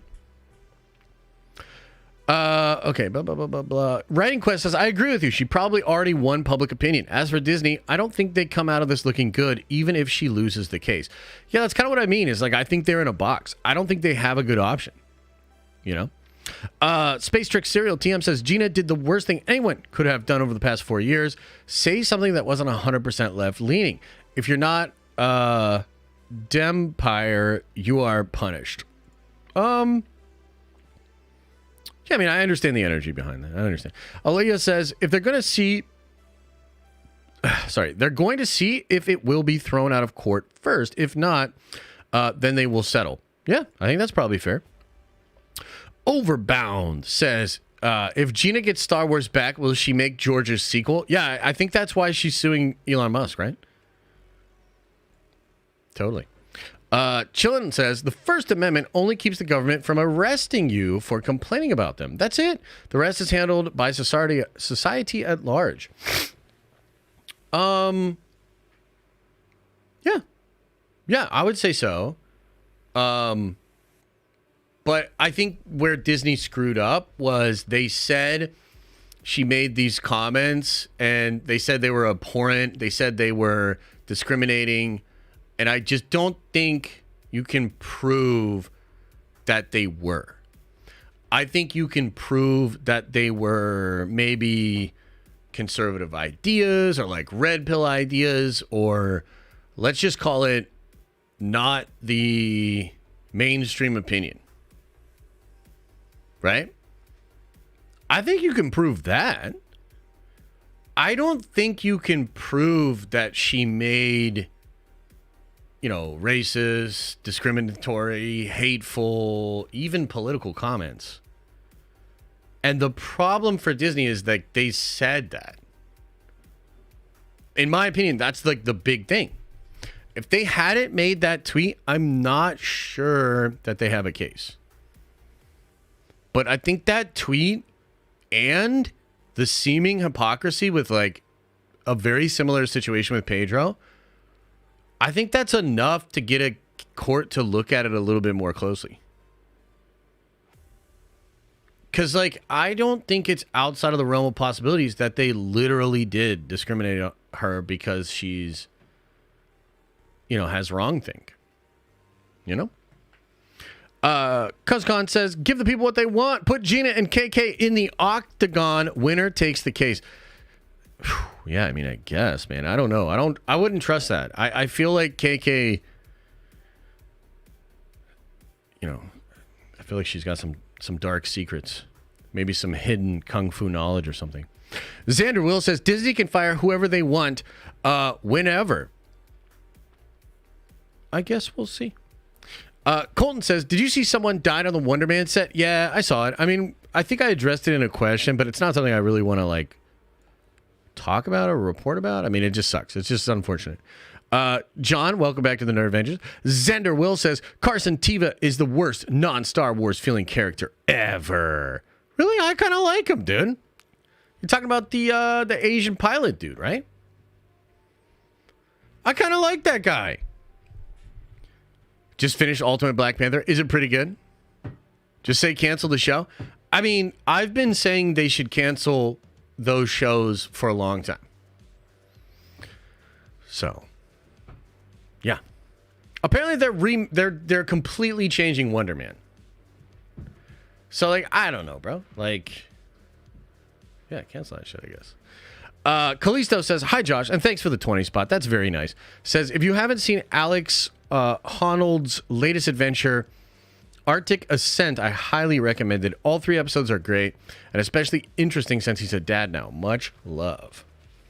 I have not seen this. Am I going to sound really stupid when I'm like, who is Alex Honnold?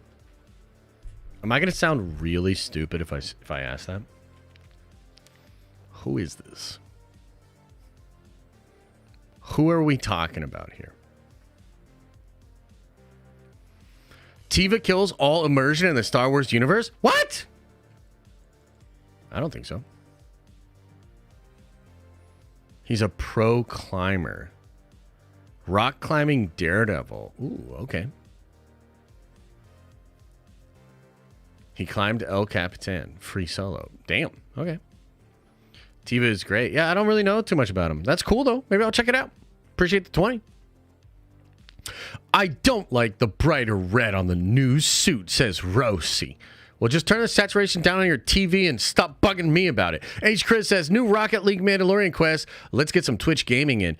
Oh, man, I'd love to. You know, the worst thing that Gina ever did was kind of release this at a time where it meant I couldn't do the stream that I wanted to do with the Marvel Snapping.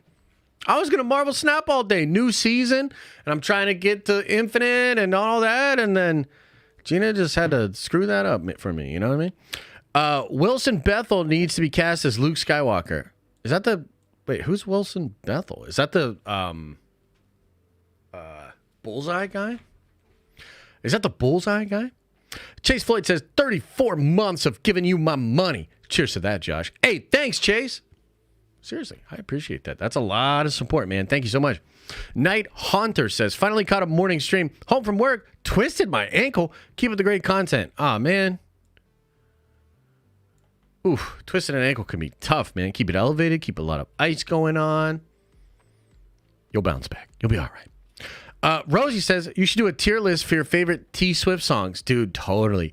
What if we did that instead of the Super Bowl stream? Like the Deadpool trailer comes out, and I'm like, but hang on, guys. First. Who are you picking to win in the Super Bowl? I mean, it's got to be the Chiefs, right? What's the line on that right now? The Chiefs have to be favored. Or is it San Francisco?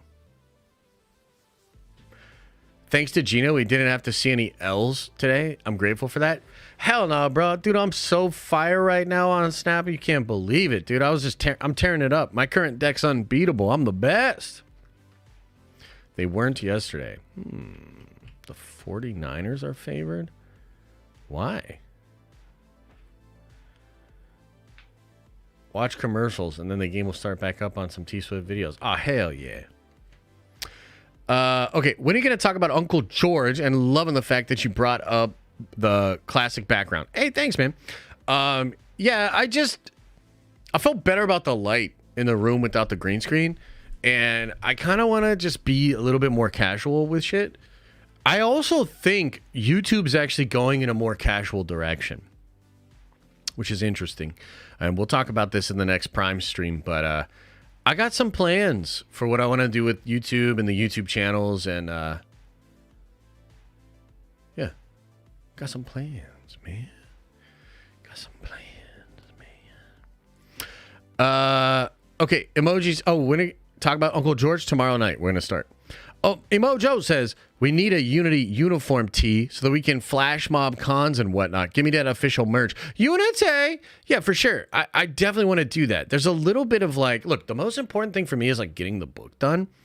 I'm a little bit frustrated with our progress. I just feel like we're going a little slow. I'm kind of considering bringing in another artist to do at least one chapter. Just because I love Stan's work. But he's slow. I mean, I just don't know how else to say it. Like, Stan is slow. So I'm considering bringing another artist on. And so then, like, if I had another artist do, like, chapter 3, and then I got Stan, like, because he's doing chapter 2, and then I put him on 4, and then, like, maybe I could get it done a little bit faster. I don't know, though. It's like, I really like Stan's work. I just don't want the book to take forever. No cons this year for Unity. If we do, it'll be late in the year, bro. Late in the year. But I think next year's the big year for the cons. Like, next year, we'll have Unity in print. Huge first book. And we'll have, like the first chapter as a singular comic that we can kind of sell as a preview. So I think next year we'll do a lot more cons. We're just kind of, like, we're still building. Making comics is hard, dude.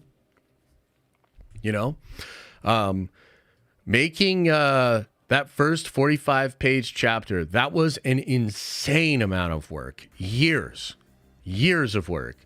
And I think now some of that is like established so we can kind of roll. But dude, it's just challenging. It's challenging. So the fact that you did it the way you did is lit. Wait, what you mean, bro? What you mean? Rosie says, I think John, Juan, Carlos, and Carl's statements about wanting to keep Gina on the show and that she has a kind heart will bad in front of a jury for Disney. Absolutely, yeah. Philip Hatch says, I mean, if Keanu ran for president and had a bunch of opinions, people could come out of the woodwork, right?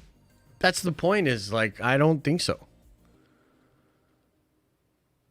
Like, that's actually my whole point. Is that, like, my belief, and who knows, maybe I'm completely wrong, and maybe it would shatter my reality to find out all the bad things about Keanu, right? But my belief is that I do not think so. I do not believe that. And that's kind of the point. You know? I mean, Keanu loves guns. I think we can guess what side he's probably on.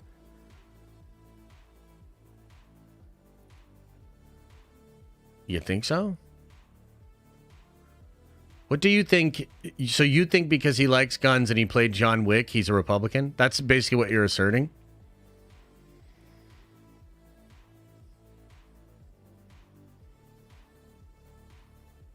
I don't know about that. I mean, I like guns. Do you guys think I'm conservative? Yeah, Kendall loves guns. He's not a Republican.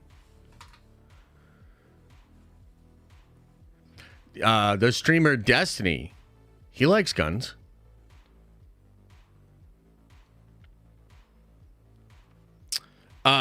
Where can we learn more about Unity and the goals? Well, I guess the video on Kickstarter, you know, the video I'm going to drop for the Second Chance Kickstarter will also explain some of that. But I mean, there's no like, I mean, what are the goals? To make a dope ass story, which I think we have an incredible start. Like the characters, the plot, the world. The first chapter of Unity is like, I don't think it's perfect, but I stand behind it. I think it's a great first chapter. The goal is to make like a really engaging, like 150, 160 page, 5-chapter story. Get these books out to the Kickstarter people first, and then we'll consider our options from there. But I guess the overall goal is like to get as many people as possible to read Unity, to enjoy Unity, and then perhaps we branch off and, you know, maybe animated show, maybe video game. But I think Unity is like a really unique, very cool IP. And I think that'll become more and more clear as more and more of it comes out. But it's a super dope sandbox. It is a ton of fun with really cool characters. So yeah, the goal is just to like keep making it fire and then figure out the best way to get it in front of as many people as possible, you know? Yeah. Less red suit. What? No. Vorlando, welcome to the Nerd Vengers. Appreciate you. Thank you for being here. Oh, hell yeah. Oh, hell yeah. All right, guys. I think I'm going to call it there. Any last minute things? I guess I'll hang out for like 5 minutes or something like that. I don't think civilians need full auto, but have as many as you want after past extensive background check. Yeah, that's fair. The one thing that I despise in our country right now, taking one thing of a person's life and painting them as right or left. It's ridiculous. I tend to agree. But I think maybe the worst problem is what the bucket means. So maybe it wouldn't be as bad if it was like, oh, I think that person probably leans conservative, or oh, I think that person probably leans liberal. But that's not really what's going on. I think for a lot of people, what's going on is like the other bucket says enemy. So it's like, it's not just that we're making these sort of snap judgments about the political leanings. We're also taking that to mean whether or not a person is a good person and whether they or not they are my enemy. Okay? We'll end the stream with an interesting story. So, you know, I took my car in earlier today. I got a Uber on the way home, okay? And I get in the car, and it's this really old, I shouldn't say really old, but he's pretty old. He's pretty old. White guy, big red Trump hat. Okay. And I think for some people, you know, that's off-putting. I think maybe even for the people that wear those kind of hats, it's like meant to be off-putting. And it's meant to be like in your face. Okay. So I struck up a conversation with the guy. Number one, because Elise and I were talking about this last night. We didn't know if you could do an Uber with a kid. Okay. It's like, if you get an Uber, but you have a baby, like, do you need the car seat? If you don't have the car seat, like, how does that work? Right. So I was basically like asking him about that, and he was like explaining it. And then, the conversation kind of shifted because we drove past a dead raccoon, and he said, I don't like seeing animals that like dead like that. Okay. And then the conversation kind of shifts in, and he starts talking about how he's like an animal lover. Okay. And he was saying that he has like 18 cats, which is like, what? It's a lot of fucking cats. Okay. And he was talking about how he has these dogs and everything. And we were kind of talking about, you know, pets and dogs and all this stuff. And he said, you know what I'm trying to do right now is I'm trying to go around to these animal shelters, and I'm saying, give me the oldest and loneliest dog that you have, and I will take care of that dog and give that dog a good last couple of months or a good last couple of years. And he's like, that's kind of what I'm doing right now. So I'm trying to go around and find these animals that nobody has wanted, that have been in this place for so many years. And I want to bring them home and just kind of take care of them in their last couple of months and their last couple of years.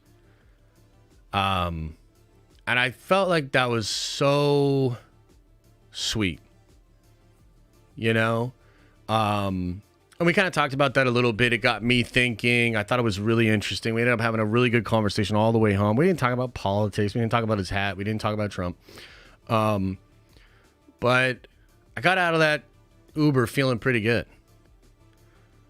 And I thought to myself, you know, I think that conversation probably doesn't happen with a lot of people that come into that car.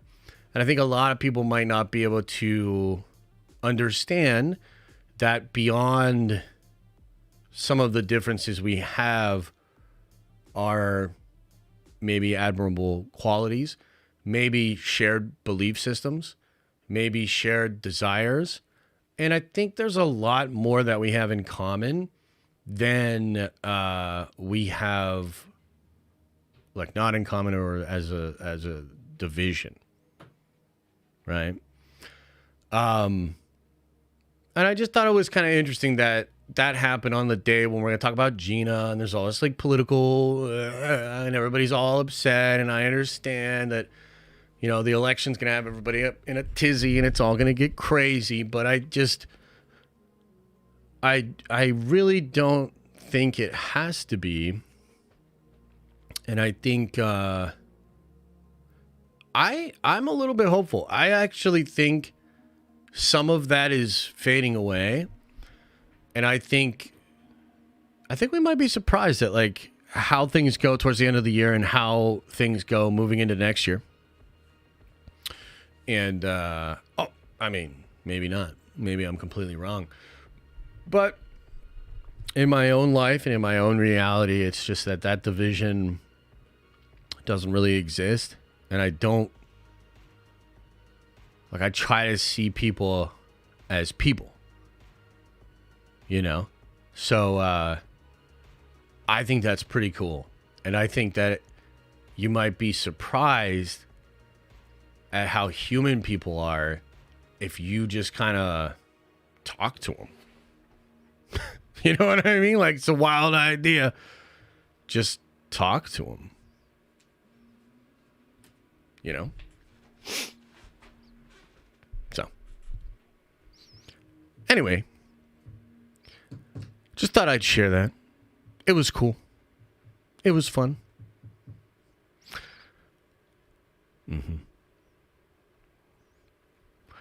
Yeah. Like tender Josh. The tender Josh. Yeah, I guess so. Okay, guys, we're going to get on out of here. I appreciate the support. Appreciate the love. Videos coming out throughout the day. If you missed the Gina take, that might be out on the main channel later. We'll see. Either way, lots of fun content coming to you guys. A lot of cool things planned. Tomorrow night, we're going to be doing the Nerdvenger stream, 7 p.m., guys. And we're going to be getting into the weeds with regards to George Lucas. And, yeah, it's going to be fun. So come on by for that. Much love. Oh, we got a couple of soupies. Let me finish these off. Ethan says, with the 10 spots, very generous, says, hey, Josh, I recently finished Gen V, and I thought it was pretty good. I wanted to ask you why you didn't care for it as much as the boys. Storyline of Gen V reminds me of some X-Men stories. Okay, I think it's a combination of things. I think when it comes to any show, and specifically with the boys, multiple things that can hook you and draw you in, okay? One is, like, the world. One is the characters.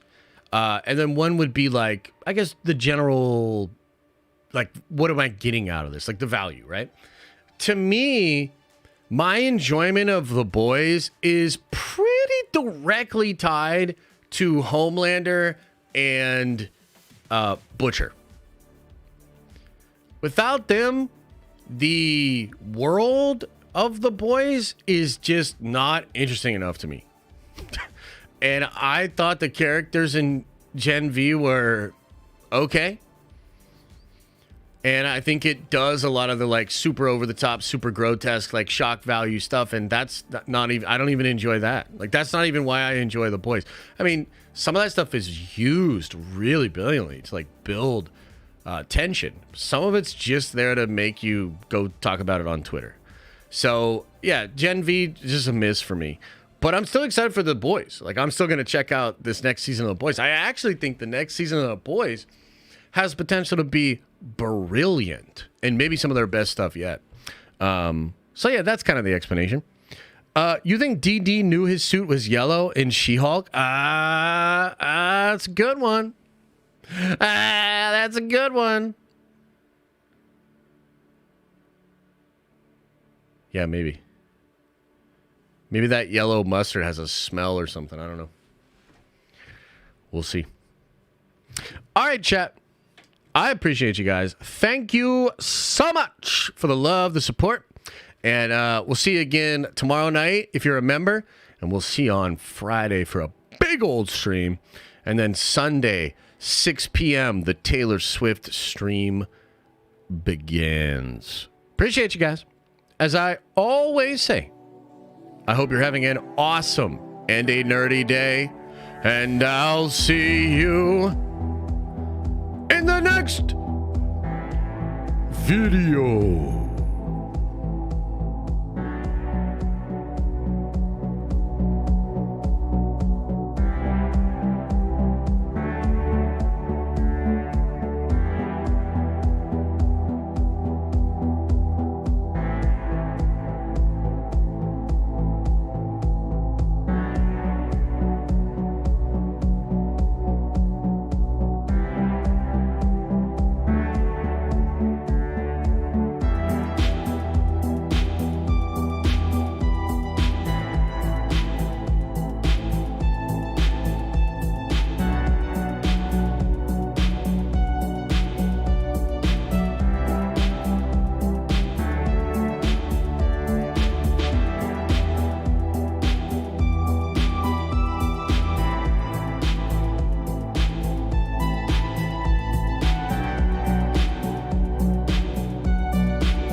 Is everybody gone? Did everybody leave?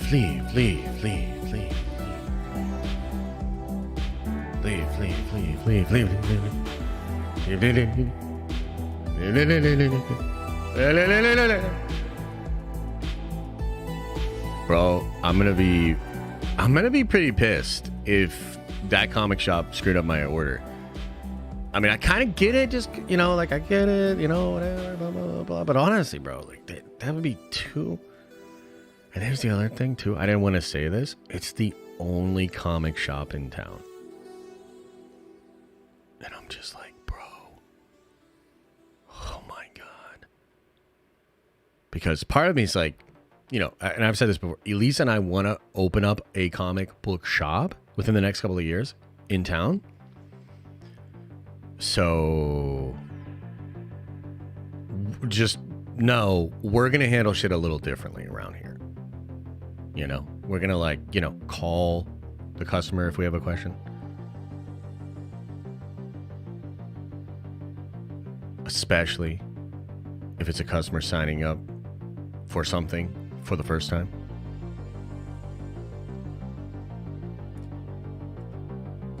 You know, just a little different. Just a little different. All right, everybody. Appreciate you. I'll see you soon. Make sure you open up your third eye and wash out your stinky butt.